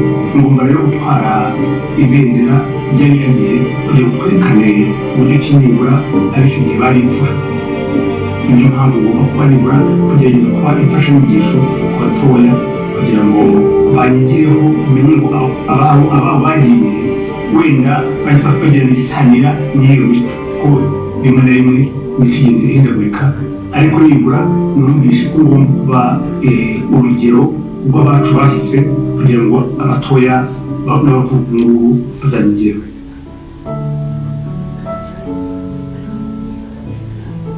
Ubu nyuma y'imyaka 29 jenoside ibaye, nagize umuryango, narashatse, naribatse, nagize abana, kandi nuko ibihe bigenda bishira nagiye ngira n'umuryango w'abandi barokotse jenoside yakorewe abatutsi, bambera abavandimwe, bambera inshuti, ku buryo numva mbabereyeho, numva nibereyeho, mbese ngo nyuma y'ubuzima tuzasangira n'abandi bacu bagiye kuko twumva tugomba kuzabana mu ijuru.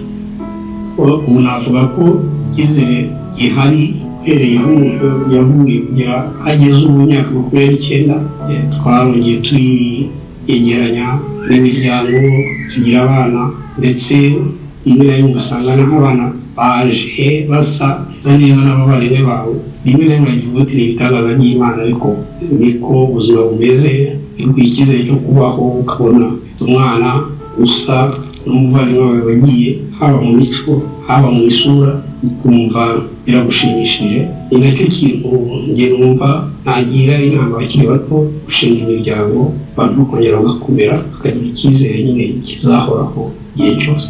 When I observe survivors of the genocide who have been through a lot and made so much out of basically nothing, who were betrayed, lost their friends, lost their families, some even lost their whole support system, and they still managed to not give up and come to another country and provide for their kids, well, try to raise them and work hard for them. And when those kids finally realize how much their parents did for them, how much their parents sacrificed for them, that gives me a lot of hope.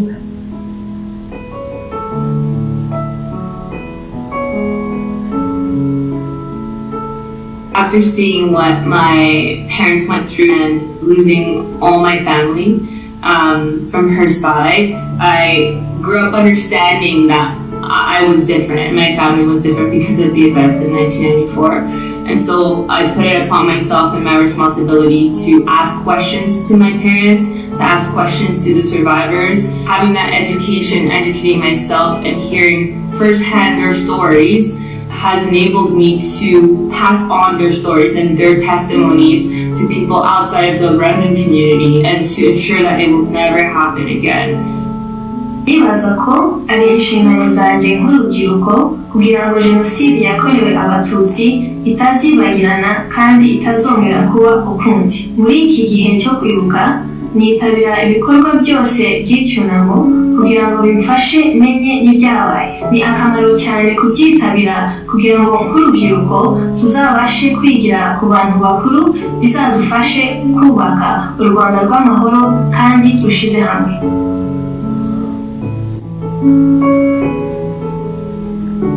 Kubona igihugu kigenda kiba gishya kidafite ya discrimination yabagaho mbere, ukabona n'abana bavukaho abana batazi kwitegereza undi ahubwo ari urukundo rugenda rubarema. À nos actions de commémorer les nôtres, à passer le flambeau à nos enfants pour protéger la mémoire des morts qui n'ont pas eu la chance de s'ouvrir le génocide. They tried to bury us, but they didn't know the seeds. The constant and continued resilience of the Rwandan community gives me hope for a brighter future. Our community shows its love, support, and a constant reminder of where our nation has been and who we are today. De l'histoire. Je pense que nous, en tant que génération future, nous devons préserver, garder notre histoire. Nous ne pouvons pas garder quelque chose dont on ignore, surtout si c'est menacé par des négationnistes. C'est pour cela qu'on se doit de s'éduquer, d'approcher les survivants, de connaître leur histoire pour pouvoir leur transmettre aux prochaines générations.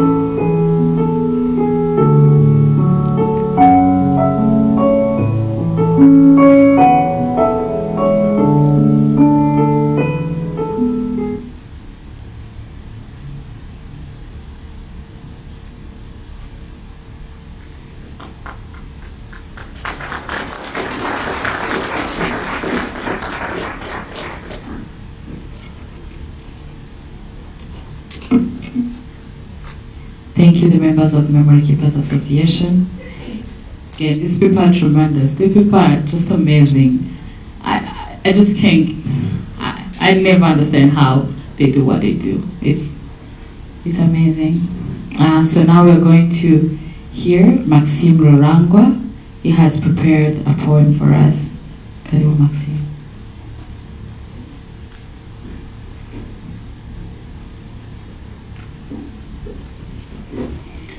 Hello everyone. Can everybody hear me? So, Memory Keepers Association, my father was one of the founders, if you guys know Artemo Rangwa. I always have a strange relationship with this event because it's something I've always grew up with but never fully understood.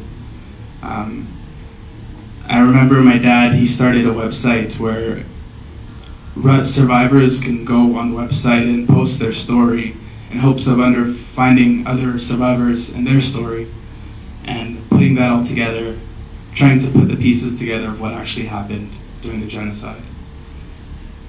As you guys know, a lot of people were just running for their lives trying to survive. As we said today, they couldn't get photos, couldn't get any kind of memorabilia.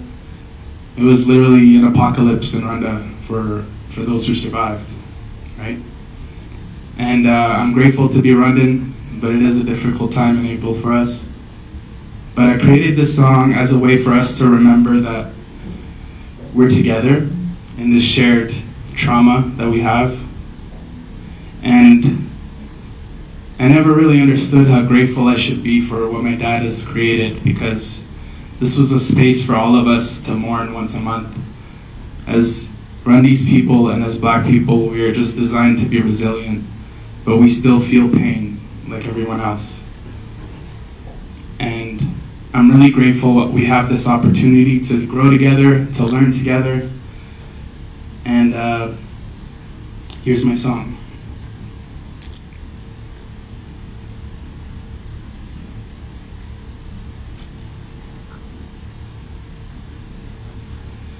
How can we move on when the pain is still so strong?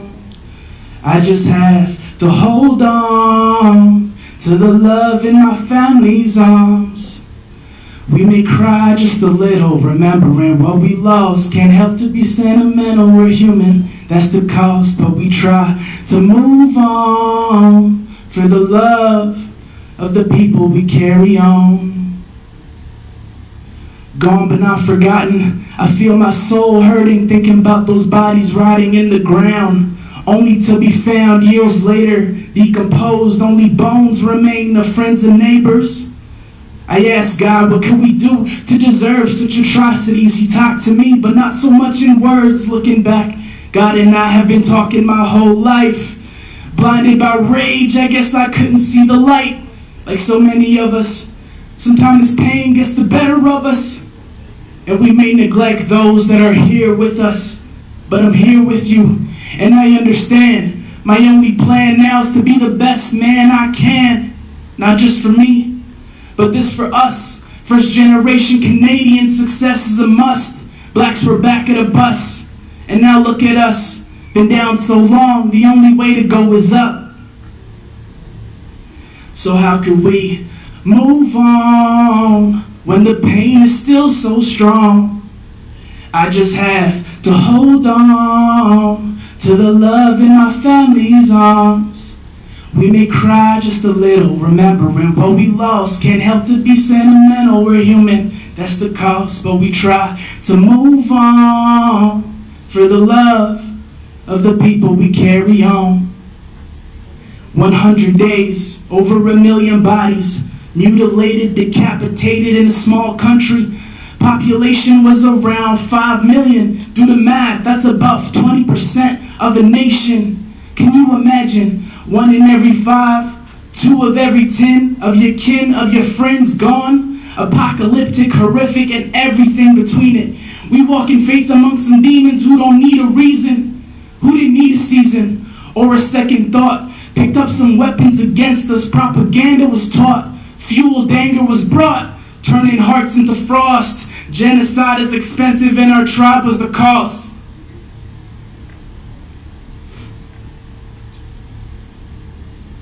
They did. How could we move on when the pain is still so strong? I just have to hold on to the love in my family's arms. We may cry just a little, remembering what we lost. Can't help to be sentimental, we're human, that's the cost. But we try to move on for the love of the people we carry on. Thank you, everybody.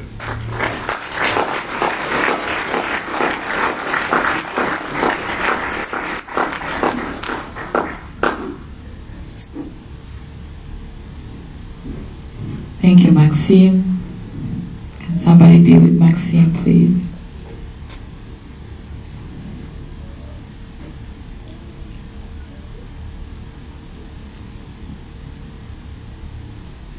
There is hope. There is hope because people like Maxime, Deborah, Joy were born. So there is hope because we're still standing. Welcome, MLA David Shepherd. It's always a pleasure to be with you. You've came to the right moment. You're welcome to come and give us your remarks.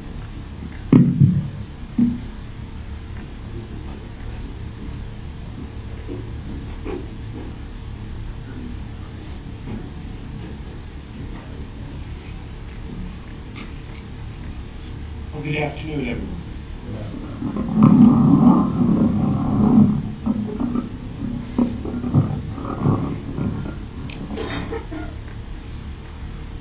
It is an honor to join you here today on behalf of Rachel Notley and all of my colleagues in the Alberta NDP caucus for the 29th commemoration of the genocide against the Tutsi people of Rwanda. A time when we remember the great evil that can occur when people forget their humanity and that of those around them and allow their hearts and minds to be overcome by anger and hatred. We remember that over the course of 100 days from April to July of 1994, more than 800,000 Rwandans, primarily Tutsi, were killed during a vicious campaign. Those killings were brutal, intentional, and systematic. Neighbors against neighbors, husbands against wives. It was a dark time when chaos, anarchy, and hatred reigned. I cannot even begin to imagine what it would be like to live through such a time. Such traumatic and devastating violence and loss. But I know that there are thousands who did. Hundreds of thousands who lost their lives. And thousands who faced this terrible experience and survived. And I know that many of you are here in this room today. I am humbled to be here with you. And today my heart goes out to each of you in recognition that all you have endured as a result of this genocide against the Tutsi people of Rwanda. I recognize your strength and that of your Tutsi brothers and sisters who have refused to let the darkness of what you have experienced consume you. That you are here today demonstrates your strength, your courage, and resilience. And on behalf of all of my colleagues in the Alberta NDP caucus, we salute you. And we stand with you as you remember those you have lost, and as we all, collectively, commit to ensuring such an atrocity never happens again. I'm proud that our city, Edmonton, and indeed our province, is home to a strong Rwandan community. Many of you who arrived after the genocide. Thousands of men and women who proudly contribute to our communities and continue to celebrate your culture and your heritage here, even as you continue to deal with the trauma due to the loss of family, friends, and loved ones. But you are not defined by it. In the words of the Vietnamese-American poet Ocean Vuong, let no one mistake us for the fruit of violence, but that violence having passed through the fruit failed to spoil it. That is the legacy of all of you who are here today. You have risen above the violence that was visited on you and your loved ones, the deep losses imposed on you, the pain and suffering that you have endured, to build lives, families, and community here. And as we gather each year for this commemoration, it is also a celebration of your courage and your strength. It is also a reminder of our collective responsibility to speak out and take action against the kinds of hatred which led to this genocide. Because sadly in 1994, so much of the world did not. As former UN Secretary General Boutros Ghali said, the failure of Rwanda is 10 times greater than the failure in Yugoslavia, because in Yugoslavia the international community was interested, was involved. In Rwanda, nobody was interested. That is a legacy we must own up to as an international community. It is one that we must change. We must each continue to commit today and every day to stand against hatred and discrimination wherever we encounter it, to extinguish their sparks before they can be kindled into flames. Indeed, at a time when we sadly again do see rising voices of hatred and division, we must work harder than ever to lift up, support, and defend those who are marginalized, and stand up against those who would target them, whether out of ignorance or pursuit of personal gain. I'm encouraged that there are so many across our communities who are dedicated to that goal and that work, including the many leaders and volunteers that have served with the Memory Keepers Association of Edmonton, who have continued to hold this annual commemoration and continue to work with the Rwandan community and others all year round. And you have my commitment and that of all of my colleagues in the Alberta NDP caucus, that we will work tirelessly to build our province as a place where all Albertans can live free from hatred and discrimination and have the opportunity and support they need to thrive. And that we will continue to join you each year for this commemoration, to share it and recognize your loss, and to remind ourselves that this is something we cannot ever allow to happen again. So thank you to everyone who is here to commemorate today. Thank you to the memory keepers for continuing to hold this vigil every year. It is my honor to be with you.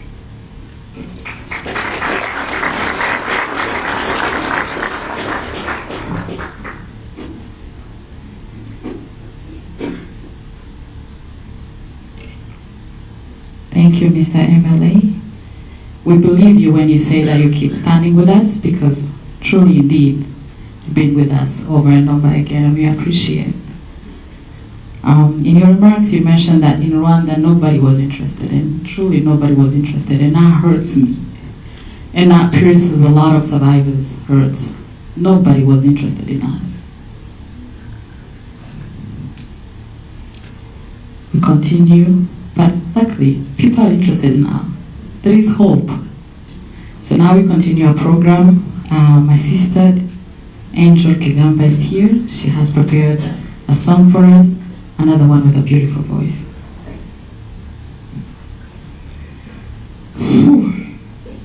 It's a very hard time. It's a very, very hard time. As I sing this song is basically going to be a cry from a broken soul. This is essentially what I can imagine was happening on that day for those who believed in Christ, and how their souls were crying out. May that be our prayer, and may that be our cry as well. Listen to the words of the song.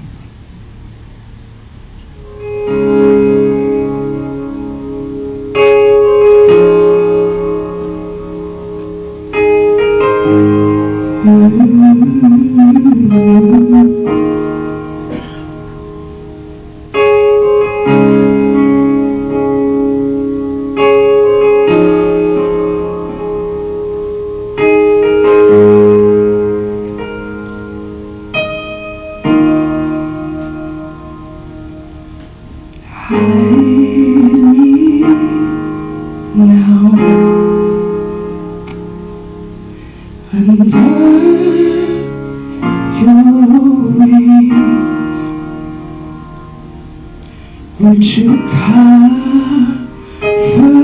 me within your mighty hands? When the oceans rise and thunders roar, I will soar with you above the storm. Father, you are king over the floods.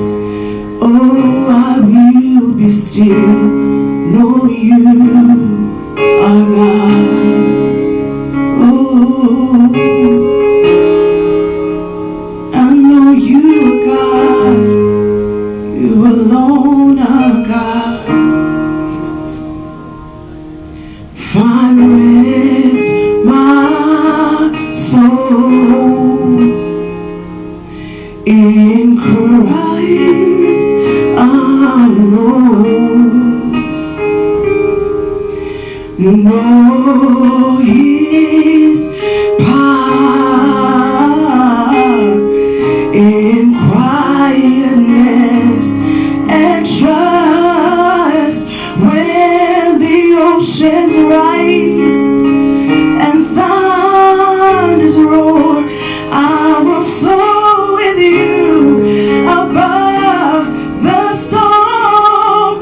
Father, you are king over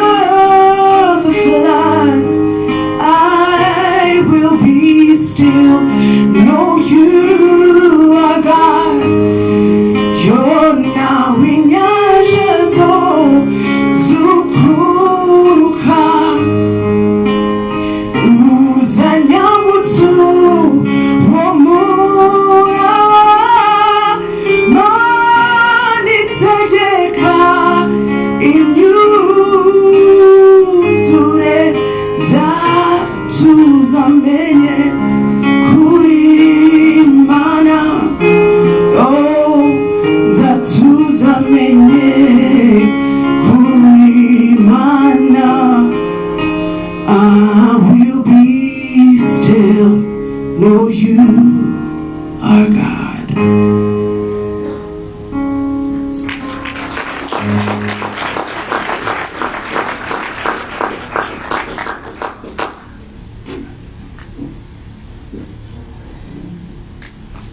Thank you, Andrew.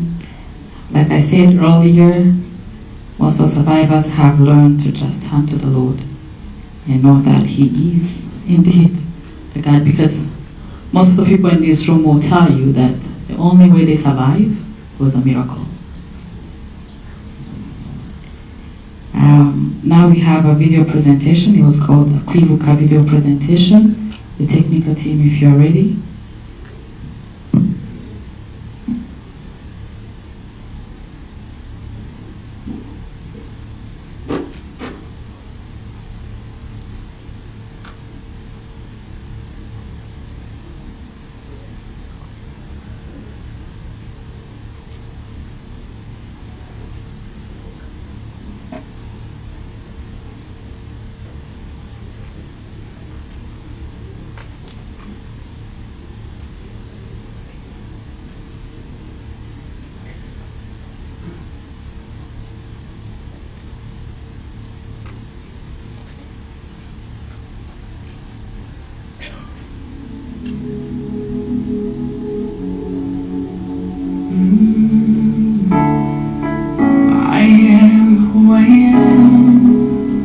Because I value my past. The memories of yesterday can never be changed, but they give me a reason to live again. There is a reason I am here today. But there is no reason you lost your lives. You were called abusive names, deprived of rights to be humans, slave because of who you were born. I am lighting a candle as the sign of resilience. I'm paying a tribute. You left a legacy, and I'm a fruit from the love you saw. Let's say never again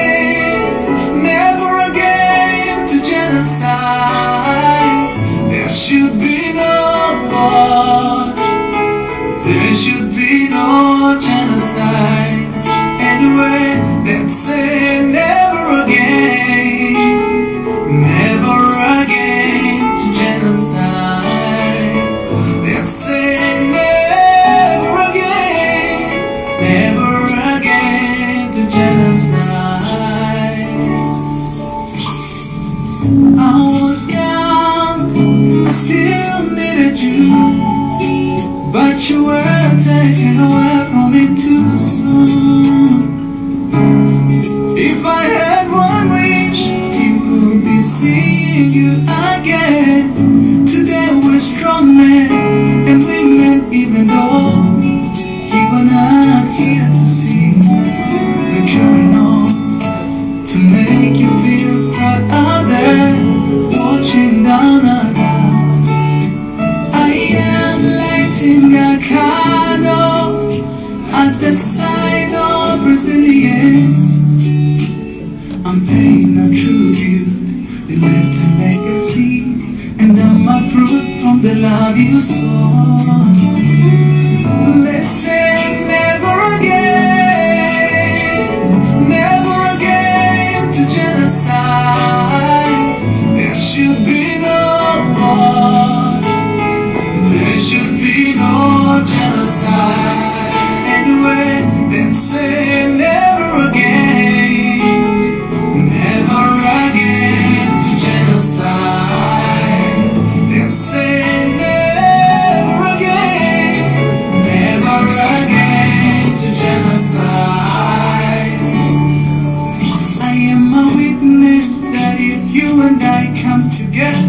one who can make sure genocide never happens again. History should be told and passed on to further generations. Let's all stand up and all sing out, never again to genocide. Let's say never again to genocide. There should be no war, there should be no genocide. Anyway, let's say never again to genocide. Let's say never again to genocide. We are here as one nation. We say never again. We unite as humans. We say never again to genocide.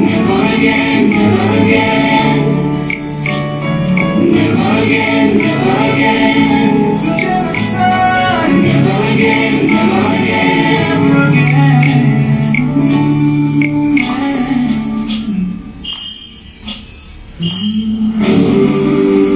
We brought you flowers. We brought you flowers. We brought you flowers. We brought you.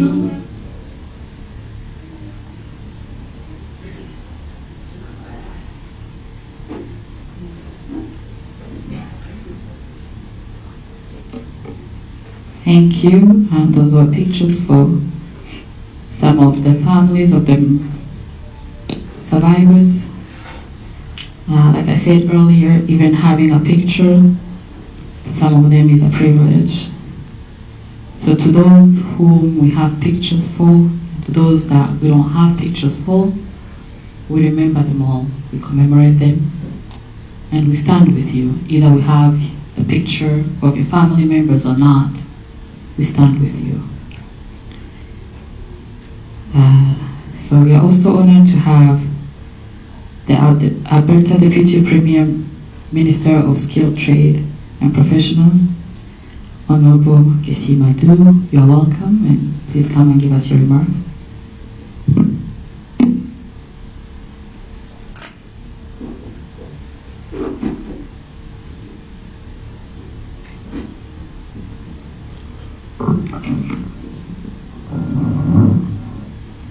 Good evening, everyone. I hope you can hear me. Okay.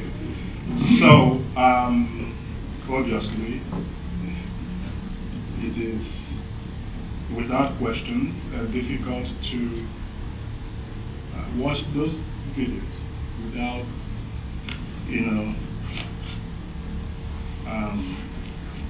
being hit hard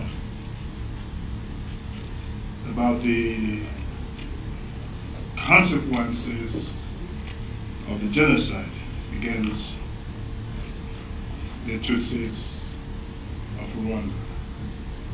I think we can all agree with the sentiment that regardless of whether or not their pictures can be seen, that they will forever be remembered.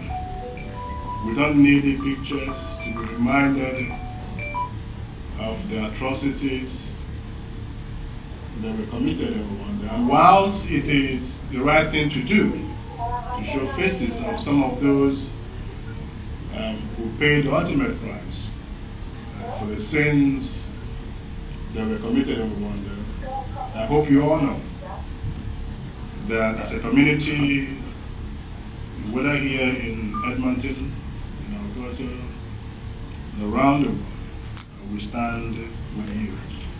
So thank you, Nicole, for introduction. Your Excellency, the High Commissioner of Rwanda, to Canada, His Excellency Ambassador Prosper Higiro, and His Excellency's wife.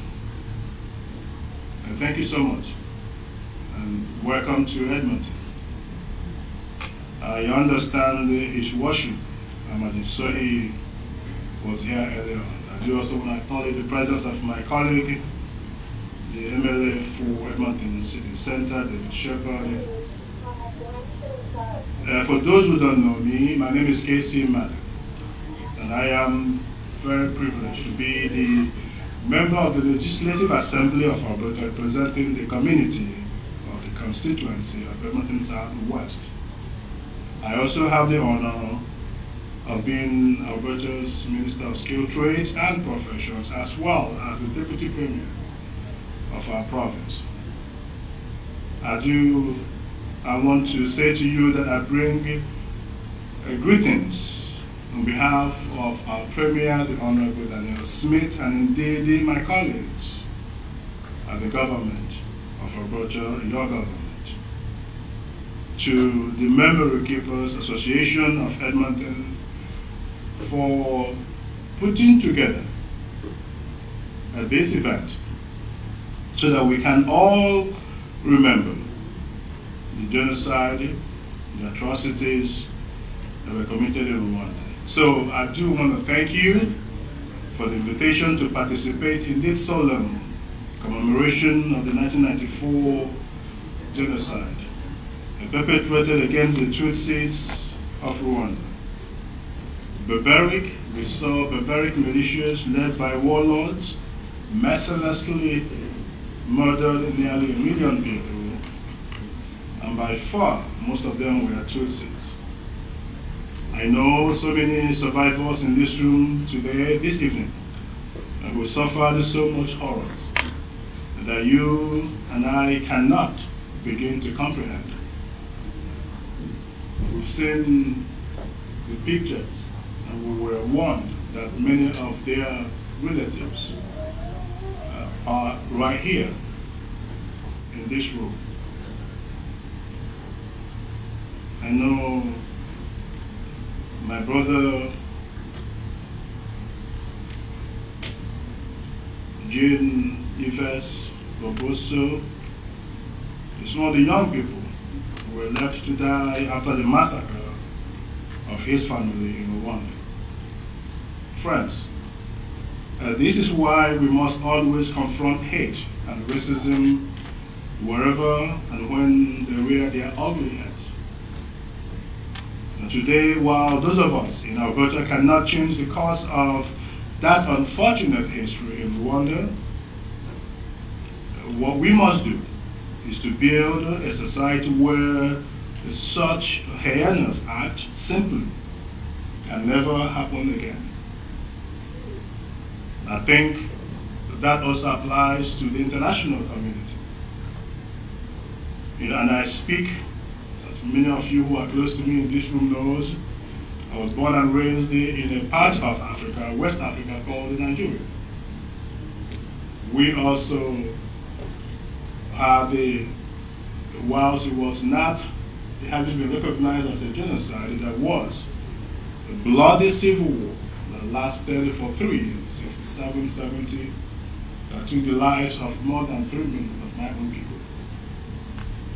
And so you can understand why this is very emotional for me as well, and why I will always stand in solidarity with your community.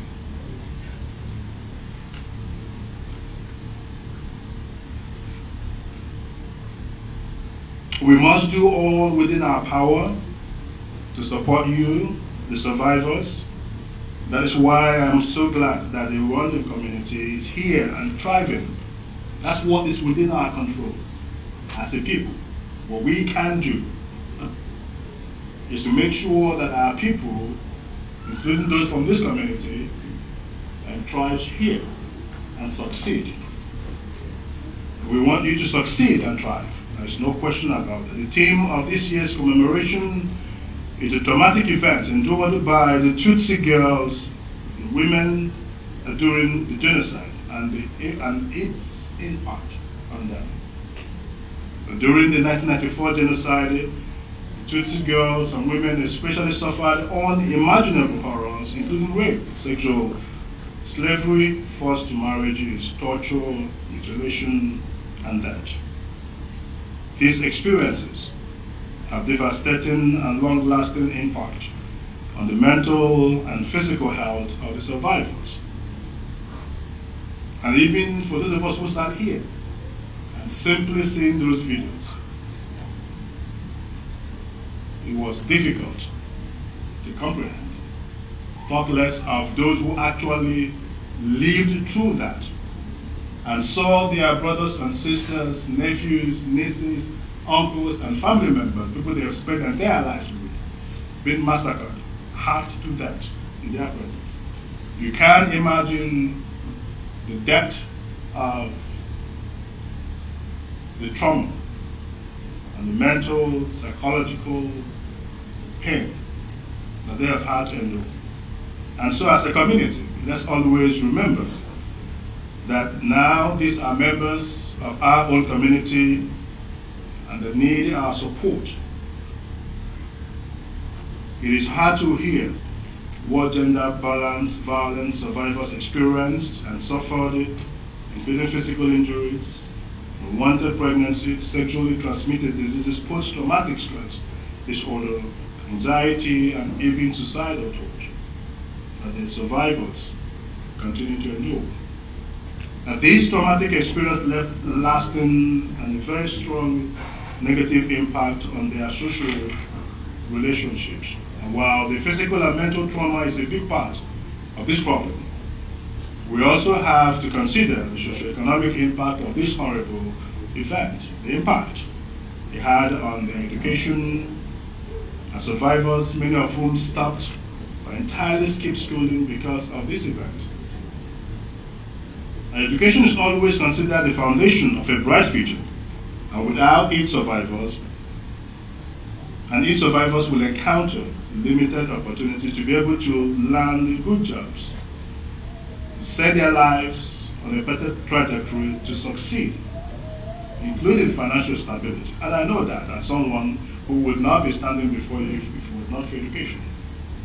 And so when there are things that happen in our lives that makes those things difficult, it leaves us worse off as a people. But you are a resilient people. I think if there's one thing you must know about the people in this room and their brothers and sisters across Rwanda, it is that they are a resilient people. That is why, despite all of those horrors, here they are, thriving, happy, successful people.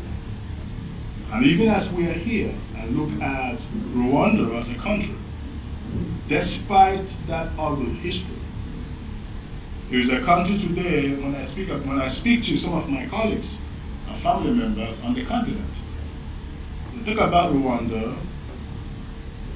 in very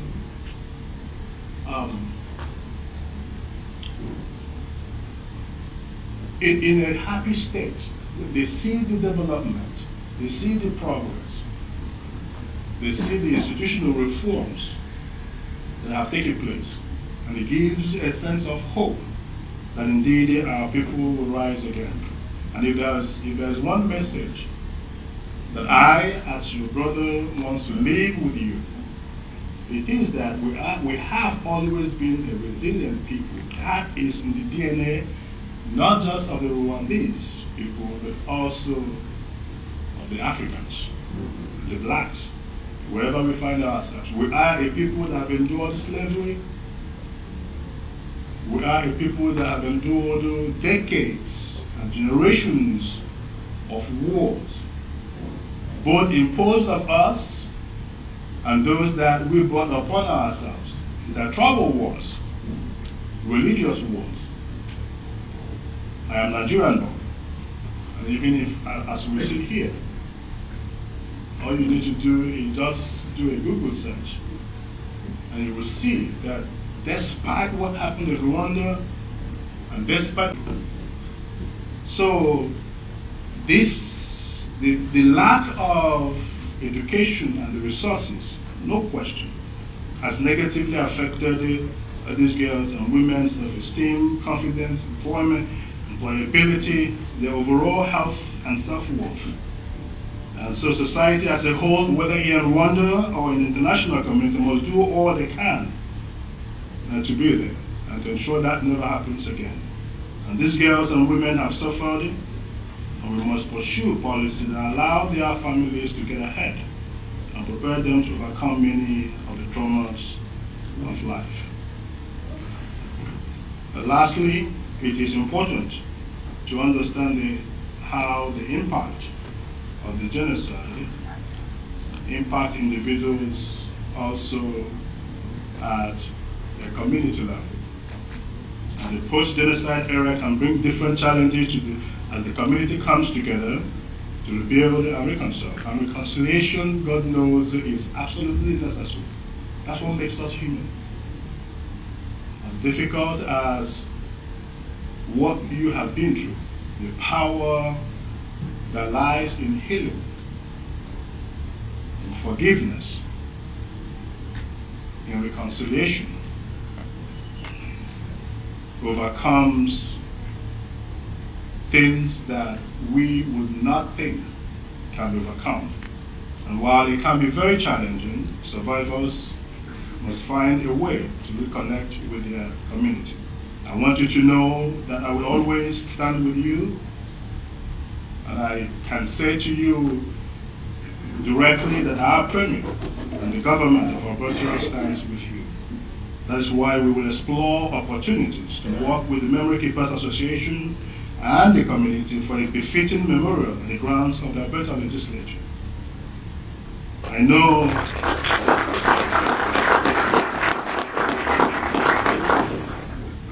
that the community and I have been discussing the need to explore a law on the 1994 genocide perpetrated against the Tutsi of Rwanda.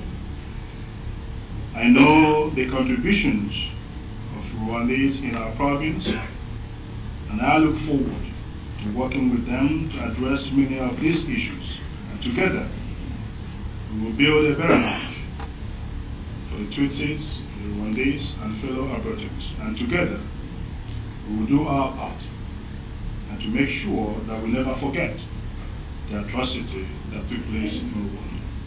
And so may God bless the people of Rwanda and those of them in this community, in our province. May God bless our province, and thank you so much, and God bless you all.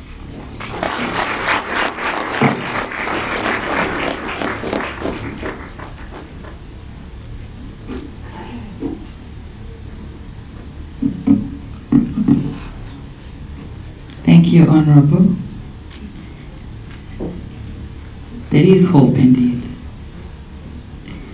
Now I'm going to call the sitting president of the Memory Keepers Association, Monsieur Yves Guillotot, to come and give us his remarks. Merci beaucoup, Nicole. Thank you very much, everyone. Dear Your Excellency, the High Commission of the Republic of Rwanda, I think representing the President of Rwanda here, Ambassador Higiro Prosper, and dear Alberta Deputy Premier Kaycee Madu, and the Minister of Skilled Trades and Professions, and our dear brother as well, MLA Shepherd, David Shepherd, and Deputy Head of the mission in the Embassy of Rwanda to Canada, Lieutenant Colonel Eustache Rutabuzwa. So what can I say?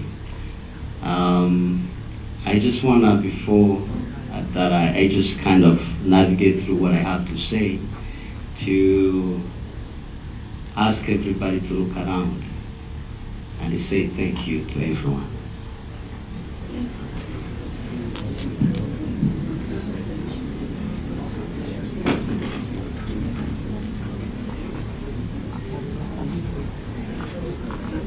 Given the time that also we have that's running so fast, I want to also acknowledge my beloved brother Patrick Chelulo and the president of also the United Black People of Canada for being with us. I know it's a strong community, it's a very strong organization. There's no way we can thank you enough. I wanna, in the first place, I'm sitting the sitting president of this organization, but before me there were the presidents who really just paved the way for us to be where we are today. So I wanna to humbly request them to stand up so that we can officially acknowledge them. Please, stand up so that people can see you.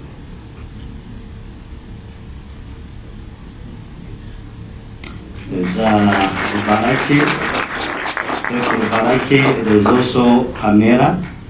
I worked hand in hand with them in different capacities, and I'm here today because especially Seth Rubaraki, when I saw the way he was working tirelessly, sleepless nights, leaving the wife and the kids behind, I said, I'm joining the family and I'm not a quitter. Anyway, I want to work for the family, for the community. So please, if I'm here today, I'm telling you, he has so much weight on the decision that I made.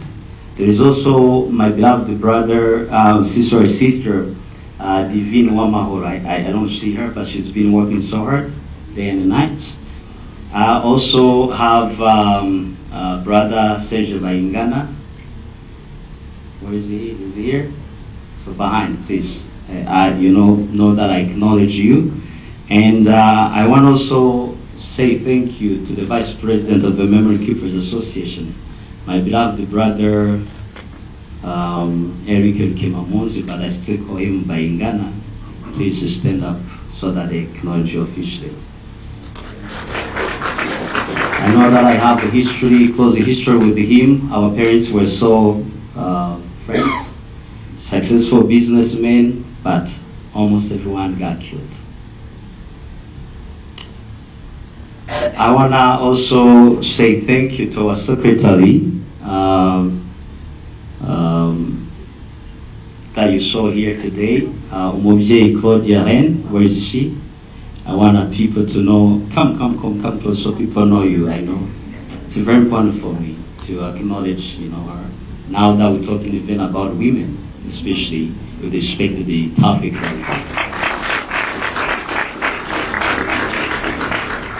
I want to ask all women on Memory Keepers Association to stand up here so that we acknowledge them officially.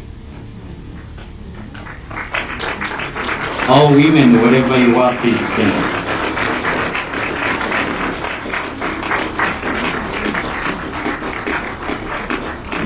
This is very important. I want also the wife of the ambassador to stand up. There's no way we can have leadership without having such a strong woman behind that leadership, please. I want to talk briefly about these women. In so many cases we see things happening.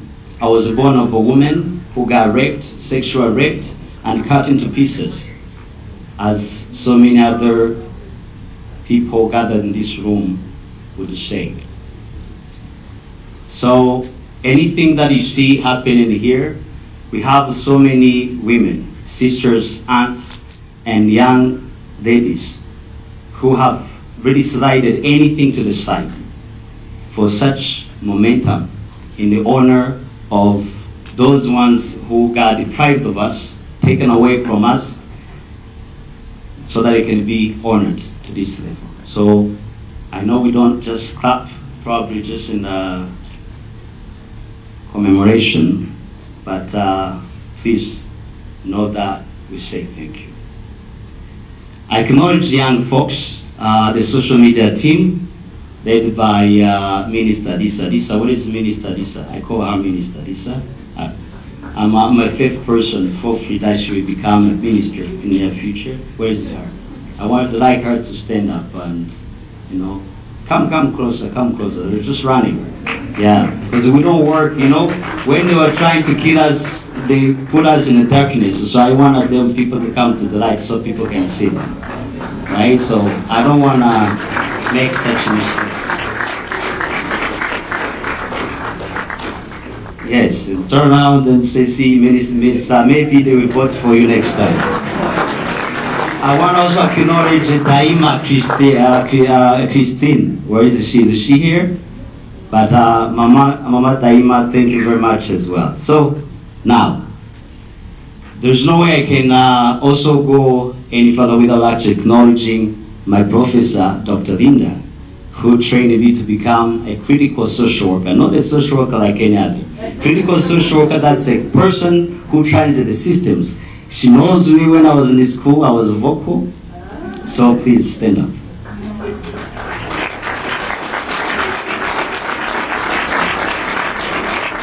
So sometime I want to say thank you to the University of Calgary for even the support during this time. I saw students, educators, tweeting about our events and trying to encourage the people to come to this event. There's no way we can thank you enough. So, Dr. Sophie, what can I say? Simama kidogo. So tuingie Kiswahili kidogo, right? Yes. Dr. Sophie has been a so good friend of us for so long.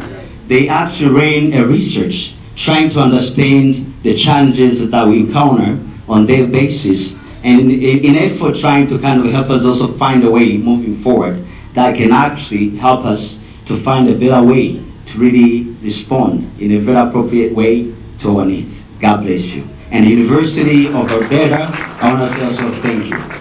I know for sure these past years we've been working so hard. But when I took over the leadership, I want to say thank you to the government of Alberta. Back in the day it was Jesse Kenney. Now we have a Premier Daniel Smith. They have been really supporting us to very significant extent. That in most cases I said, how can you run a province and have a meeting discussing policies, governance, and mental health and addiction, stuff like that, without having survivors? And when I asked that question, they said, you're right.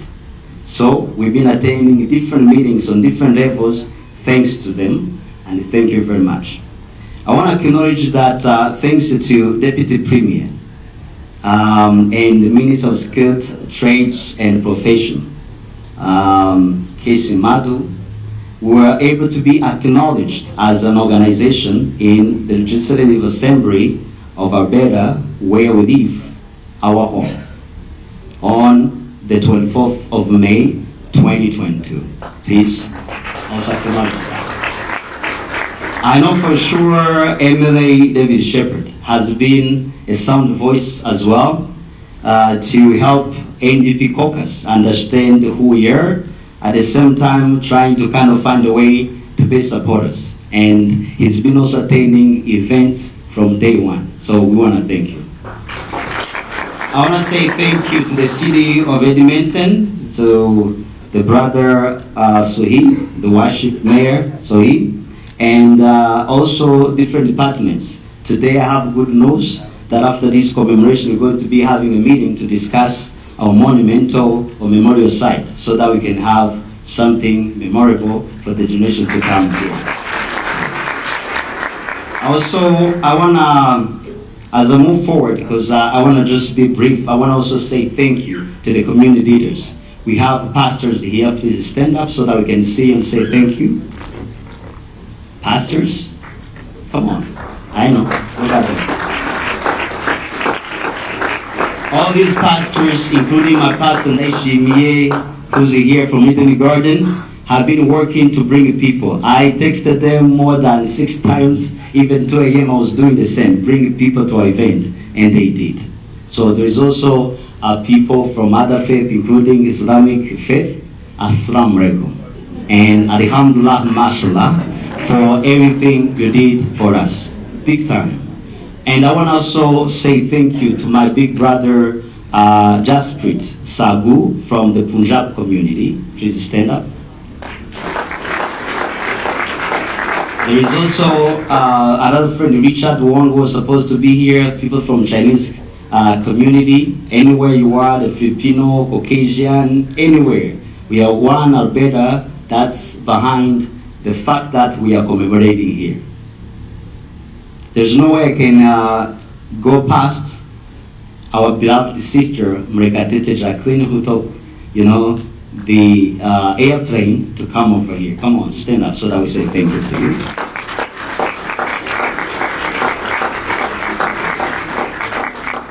There is no way I can go past without asking my beloved brother Mike Batra. Come on, stand up. And his beautiful wife Alana to stand up so that we can also say thanks to them. Amen. So those are from the team of our Premier Daniel Smith. From day one, they understand Rwanda. Most importantly, also they understand the challenging journey of the survivors of the genocide of the perpetrated against the Tutsi of Rwanda in 1994. I want to say big thank you to our politician as well for using the proper term.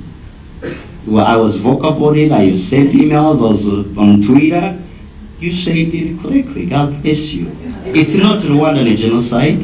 It's the genocide perpetrated or committed against the Tutsi of Rwanda. Full stop. This brings me to something. I want to say thank you to my Rwandan community. I can never be so proud of who I am because of you. Please stand up so that people see. Every Rwandan who is here, please stand up.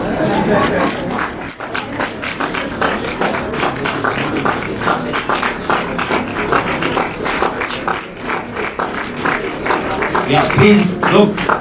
If I do this, musaneza magana mata doruko musa. So now, I just want to wrap up, but I want to say these things. I have a specific message to our Deputy Premier who is here and Premier Daniel Smith. As like I said, thank you for their support. Also, the opposition leader Rachel Donnelly and Brother Shepherd. Also, Liberal Party, I wish so he was here, some of the folks are here. We want to make sure that next year, as we celebrate the 30th anniversary of this commemoration, the challenge for you as your voters, as you people who vote for you, who support you, we want to make sure that you help us to add this conversation about the 1994 genocide perpetrated against the Tutsi of Rwanda Memorial Act.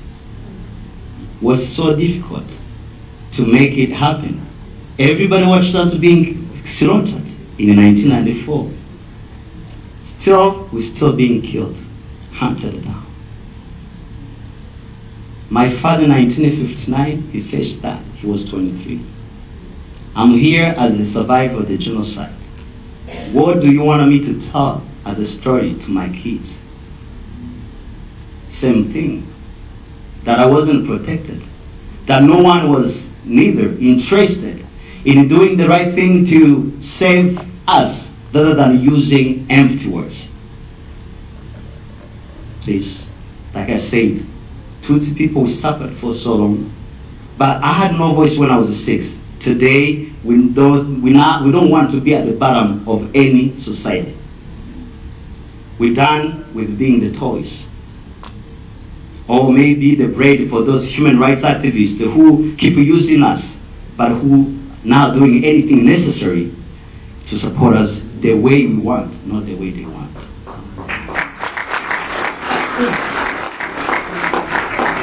So please, Deputy Premier, I know you're working so closely with us. Shepherd, please, I insist. I'm going to be coming to your offices. I know you want to close the doors on me, but I promise I'm coming. So to also City of Edmonton, we need the memorial site for sure. And I think they were so clever enough to say, yo, come after this commemoration so we can talk. We're so thankful to them, especially to Sam Juru, who's the lead of such a unit. So I want to say also that next year, Brother Kaycee Madu, Brother Shepherd, we don't want to commemorate being outside of the legislative assembly. we want to commemorate with every single elected official within the Alberta Legislative Assembly. Can we get that? So, as the leader of this community, I'm pledging to raise 10,000 through my friends, probably 20,000 as well, Canadian dollars, because there's so much we need to get done. One of the things, 10,000, I will provide those 10,000 to acknowledge the success of young ladies that we have in the community. We want to make sure if they are taking the sciences, they're doing things that are so meaningful to our community. It is very important that as we discuss the traumatic events endured by our sisters, aunts, ladies, and women, that we do something for them. So I'm going to make it happen. I started already. I have friends from different continents who are about to give money, and it's going to happen. The second, it's something that I want to ask for the government, knowing that we, survivors of the genocide of the 1994, perpetrated against the Tutsi of Rwanda, we have unique and exceptional needs. How can we get funds that can support our organization so that we can do much more that can actually extend and expand to the larger community of Alberta and Canada? I think that's also something I think we're going to be discussing moving forward to see how you can probably just stretch out some of the funding, some of the funds that you have in place to allocate some to organization, because it's very important. People watch us being killed. How can you never do something meaningful to elevate those ones? So we can put that into context, and I can help that with that. So now, a call to our beloved sisters and brothers from different communities. As you see, we gathered here in different colors. What I'm loving about today is we've been working so hard to establish allyship, partnerships with different communities, to ensure that people do understand that the experience of the survivors of the 1994 genocide perpetrated against the Tutsi of Rwanda should never be a Rwandan experience. It has to be global Canadian experience. It's never something that we can call Black or African experience. It has to be global. It has to be Canadian. It has to be Albertan.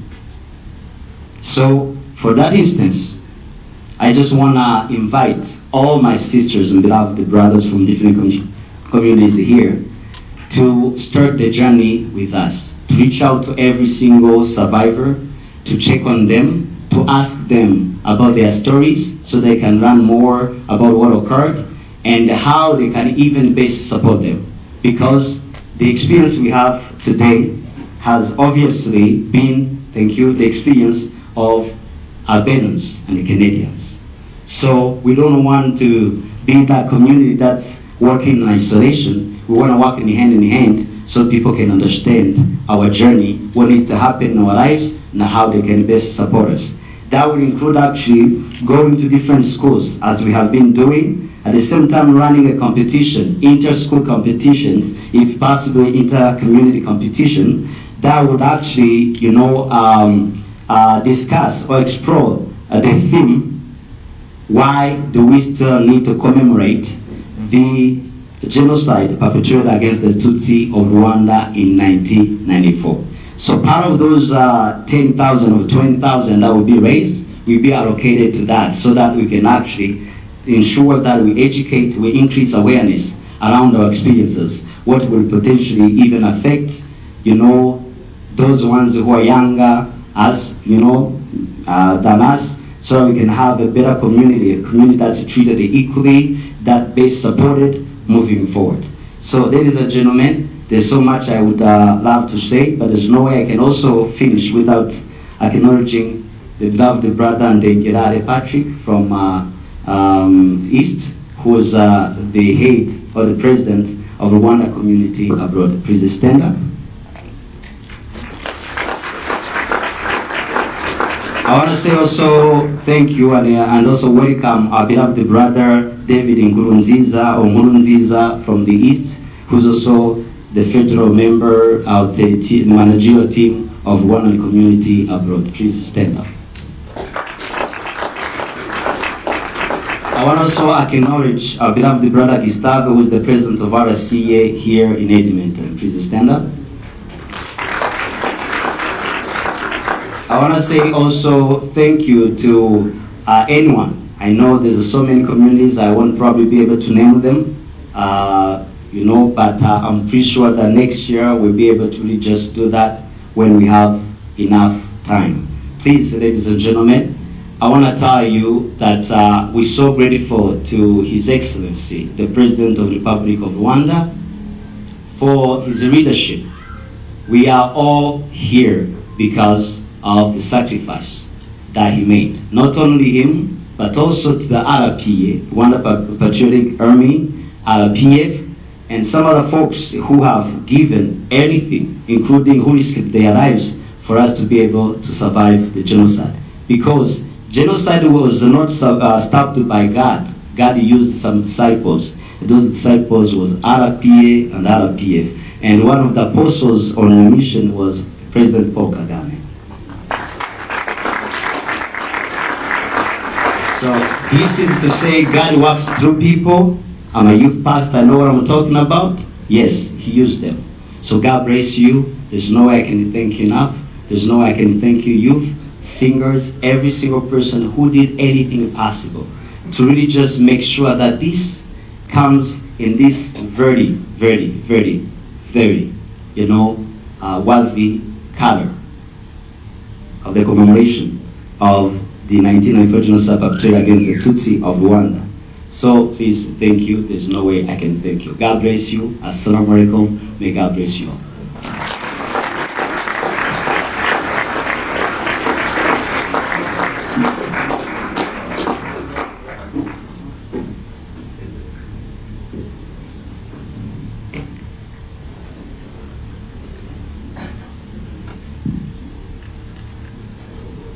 Thank you, Eve. There's nothing somebody can say after Eve. You just got it. So we are coming close to the end of our program, but before we continue, anybody who has parked on the Jubilee building, if you can just please remove your car. I think the parking lot is about to close. So if you parked at the Jubilee building, please remove your car.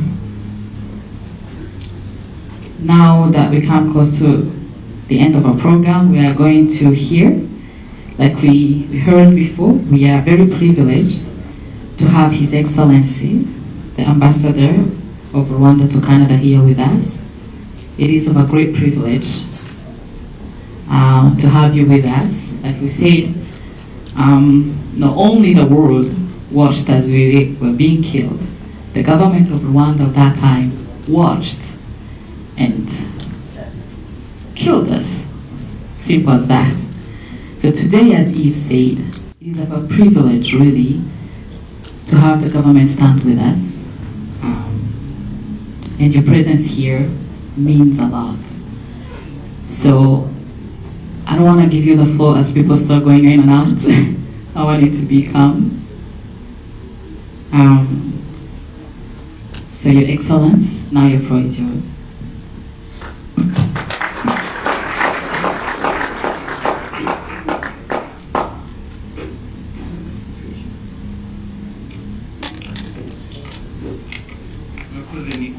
Urakoze Nicole.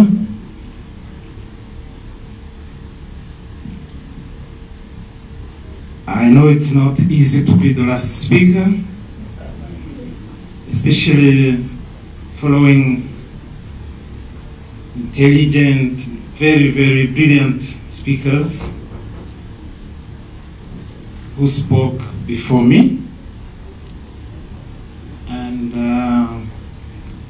I hope everyone here is still awake, so that you can follow the greetings and the message of hope. I hope that I'm going to deliver to you from Rwanda High Commission in Canada, and on behalf of the government of the Republic of Rwanda, of course. So, Honorable Kaycee Madu, Deputy Premier of Alberta, we had with us the Mayor of Edmonton, and I wanted really to thank you for his presence and for his message. Yves Bibuzo, Chairman of Memory Keepers Association, other distinguished invited guests, all protocol observed, dear survivors, Banyarwanda bavandimwe, again on behalf of the government of the Republic of Rwanda and on behalf of our mission here in Canada, this is my very first visit to Edmonton, but not Alberta. So I'm really delighted and honored to be with you this evening to commemorate, to remember our loved ones that we lost during the 1994 genocide against the Tutsi.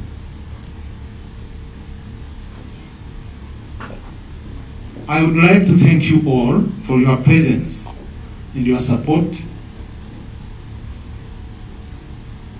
Thanking you for being with Rwanda, with the Rwandan people, with the people, the survivors of Edmonton, of Alberta, as we mark the 29th commemoration of the 1994 genocide against the Tutsi in Rwanda.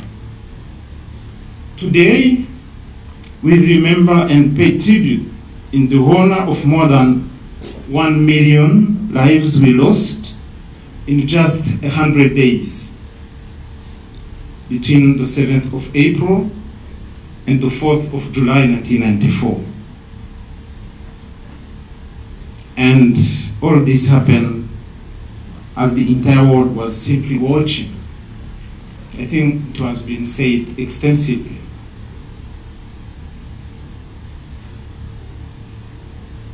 Actually, those killed were numbered at 1,076,000 people.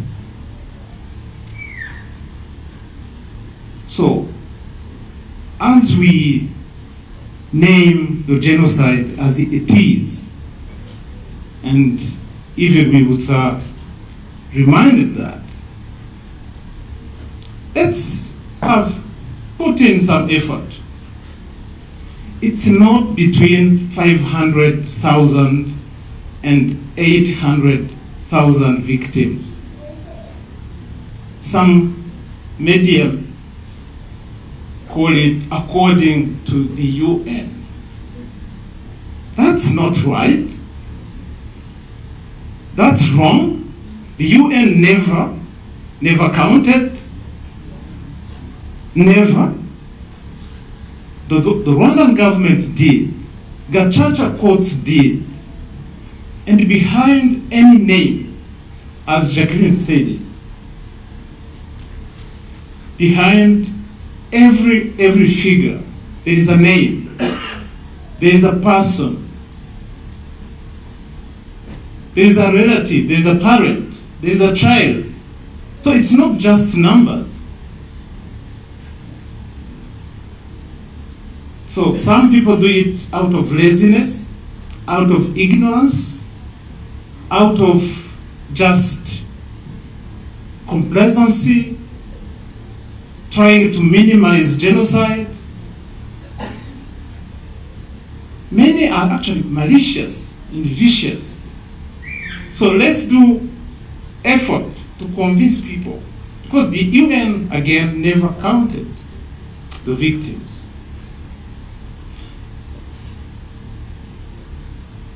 Thank you very much, Deputy Premier, for your support and your good message.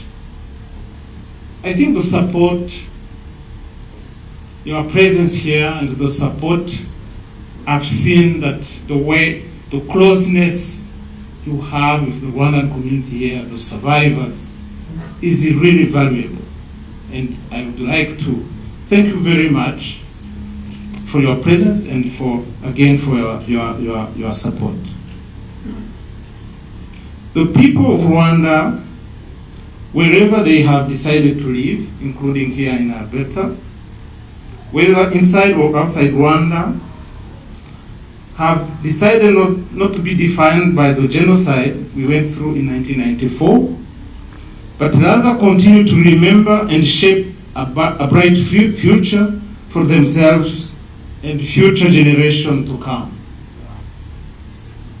The genocide was the culmination of decades of divisive and discriminatory politics, inciting hatred toward the Tutsi by extremists in the country's leadership, initiated first by colonial masters, Belgium, let's name them,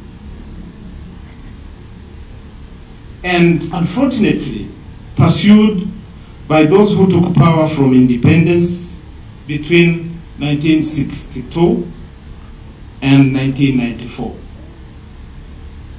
We are here today to remember our loved ones who were killed just because they were identified as Tutsi.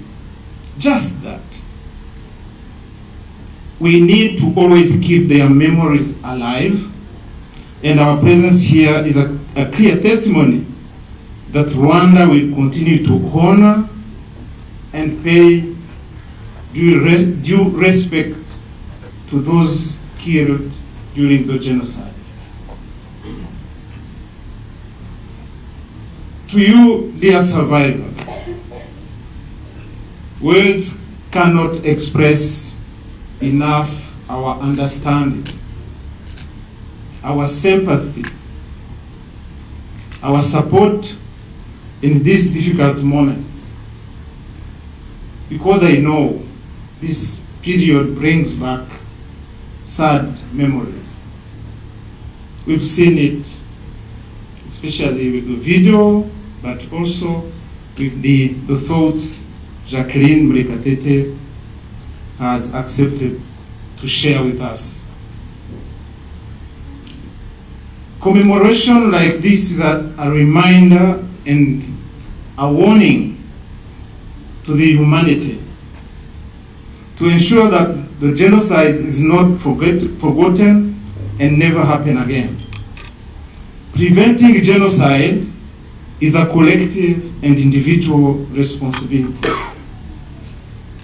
Let's remember that genocide is a crime against humanity. So it's our collective effort to make sure it doesn't happen again. But unfortunately, we say never again, that we don't walk the talk. It is indeed an opportunity to pay tribute to those Rwandans who took their courage. I think we also told about President Paul Kagame. I remember very well, as it was yesterday, I was in Kigali back then. It was only the RPF, the Rwandan Patriotic Front, and its armed wing that decided to confront those genocidaires. It was an entire government with its entire machinery, the army, the police, militias, political parties, the churches, everybody, almost everybody participated. But it was only the RPA that decided to fight with little means, but they did very well. They did their best. So this commemoration, of course, it's an opportunity to recognize, to sacrifice those young men and women, because some of them, unfortunately, they lost their lives at a younger age. Let's hope that it will be an inspiration to the future generations. As we mark the 29th commemoration of the 1994 genocide against the Tutsi, we must also remember that genocide denial, that is part, actually denial is a continuation of genocide. It starts with the killings, because they start by saying we defend ourselves, we are just killing cockroaches. So that is when genocide denial starts, because they need to not to accept their responsibilities. So they will do anything so that they deny what they are doing, because they know very well it's wrong. So the genocide denial started during the genocide itself. But today, it is increasingly being spread by those who committed genocide and their sympathizers across the world, taking advantage of an insensitive media fraternity, social media, insufficiency of information and education about genocide in some cases. So that's where education is key.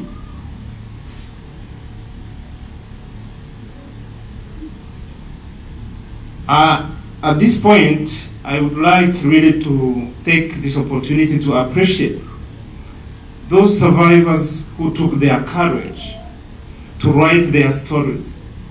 We have seen many now are writing books, are writing stories, are participating in storytelling. So it's really important that those stories are documented, because it's with those stories, those testimonies, that we can counter the narrative of denial.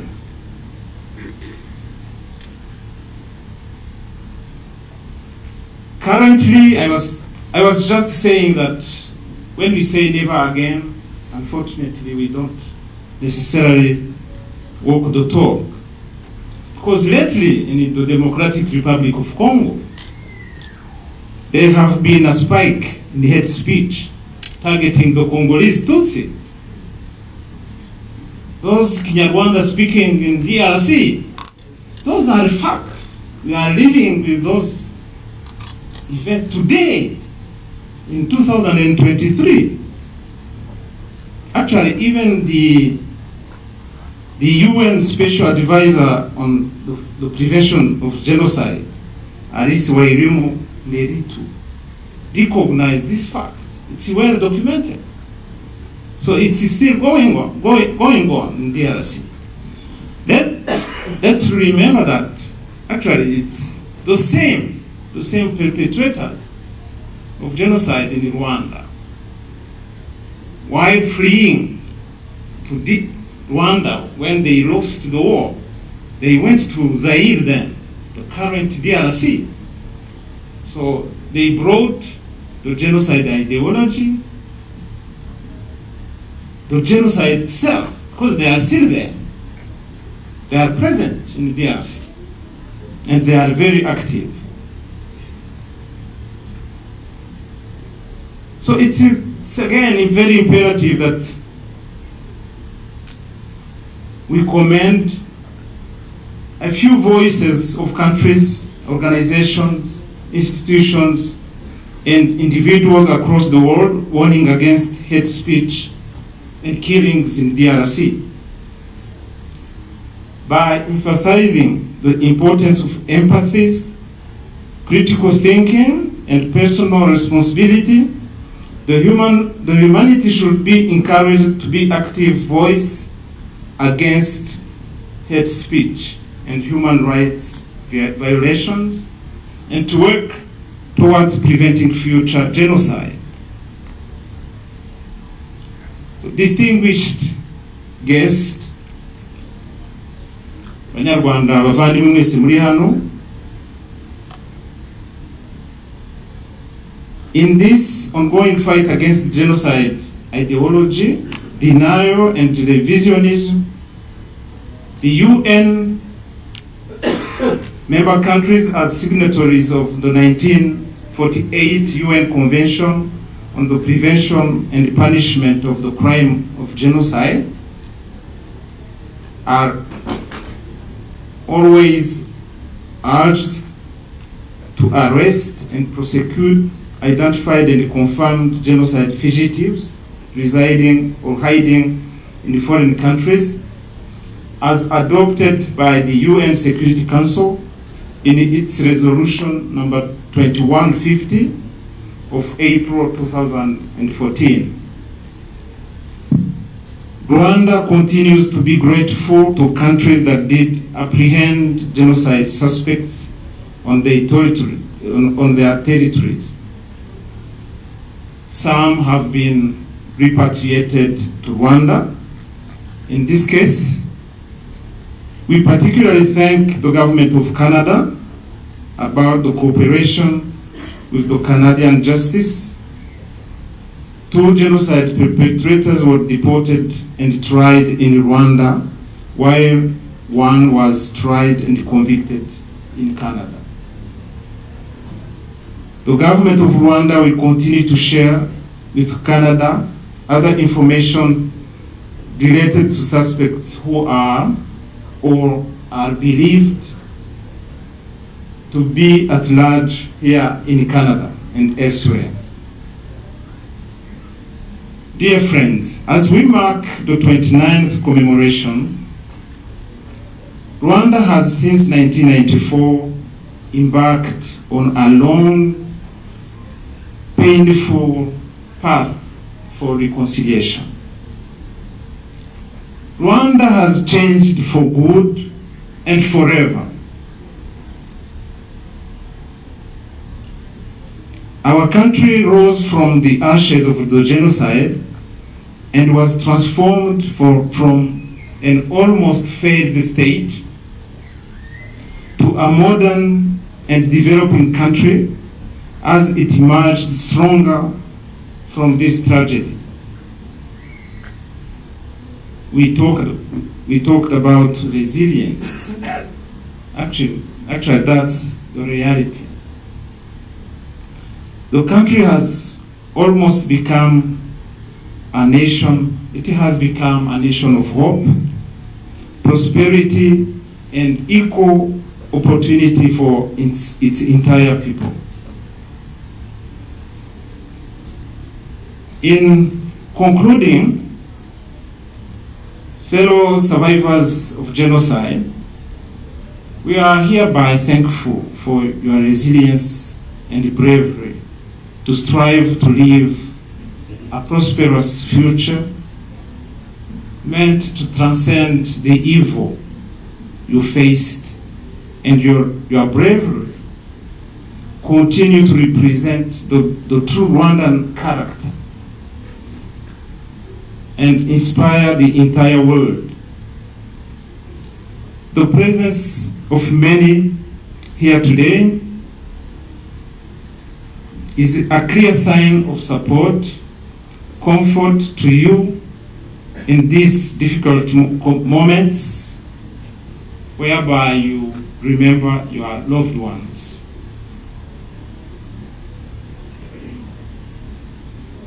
Let's continue together the path to remember, unite, and renew. The Rwanda High Commission in Canada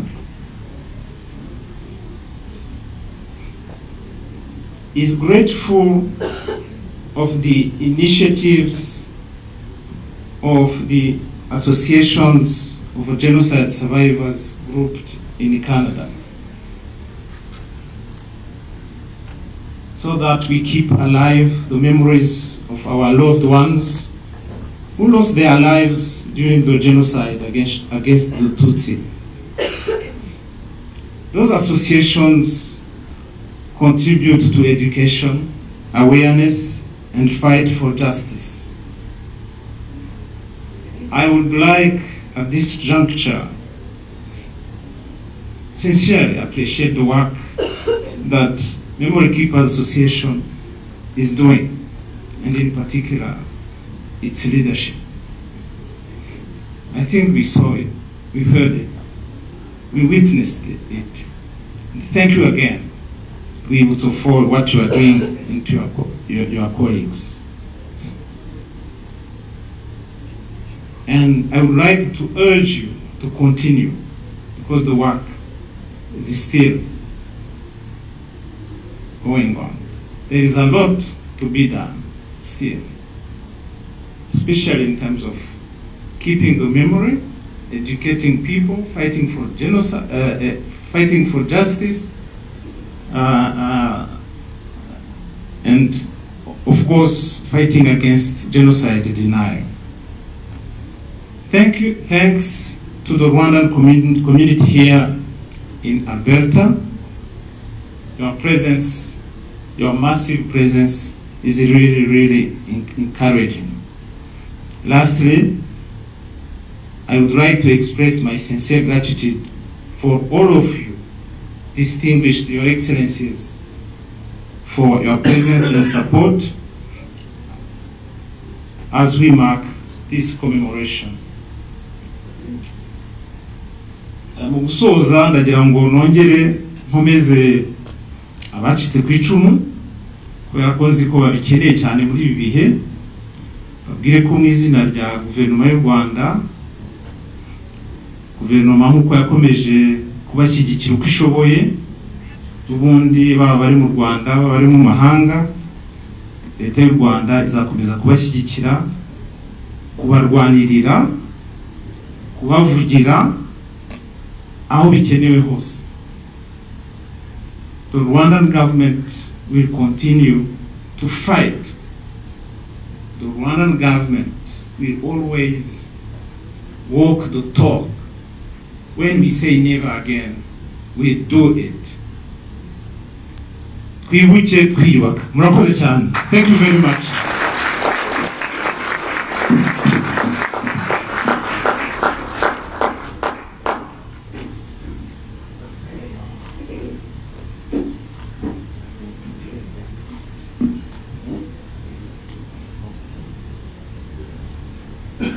Thank you, Your Excellence. Now we have come to the end of our program. Again, the amazing Memory Keepers Association members prepared refreshments for us. Can you imagine? So there is food and drinks in the hallway to be partaken, but because the time is limited, we're going to be ushered by the usher team. I've been told that we'll be serving ourselves. We'll start with the front rows. We'll serve ourselves, and then we'll come back in the room. There'll be lights on this time, and then we'll share. But we only have the room, I think, until 8 o'clock, so we'll be rushed out. But again, they prepared for us, and that's just amazing. So, on behalf of the Memory Keepers Association again, and on my name, I would like to really thank you for coming to be with us, to stand with us as we commemorate. Dear survivors, I want to leave you with a message. More, mukomere, let us keep living and thrive to live well. It is possible. We can keep living and live well. And for the rest of us, try and be kind to one another, especially be kind to the survivors. They need it. Thank you very much and have a good day.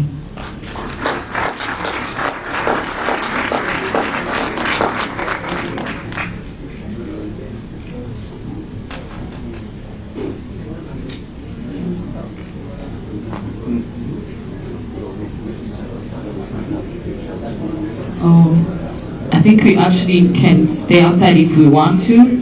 There is room, so feel free.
Kimwe kicheza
tubakomeze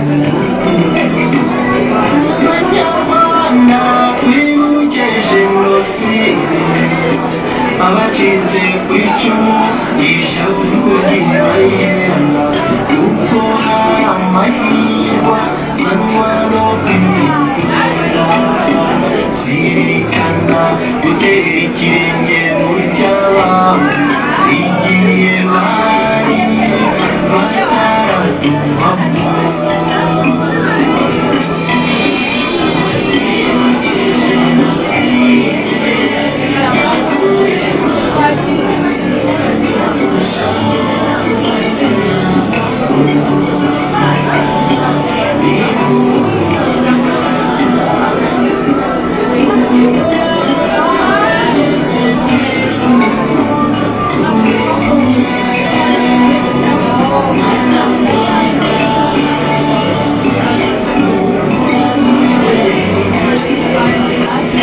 dufatanirize hamwe kugira umutima wa kimuntu n'abajya bahungabanye twirinde kubahunga ahubwo tubahumurize tubaremere icyizere cyo kubaho neza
Thank you.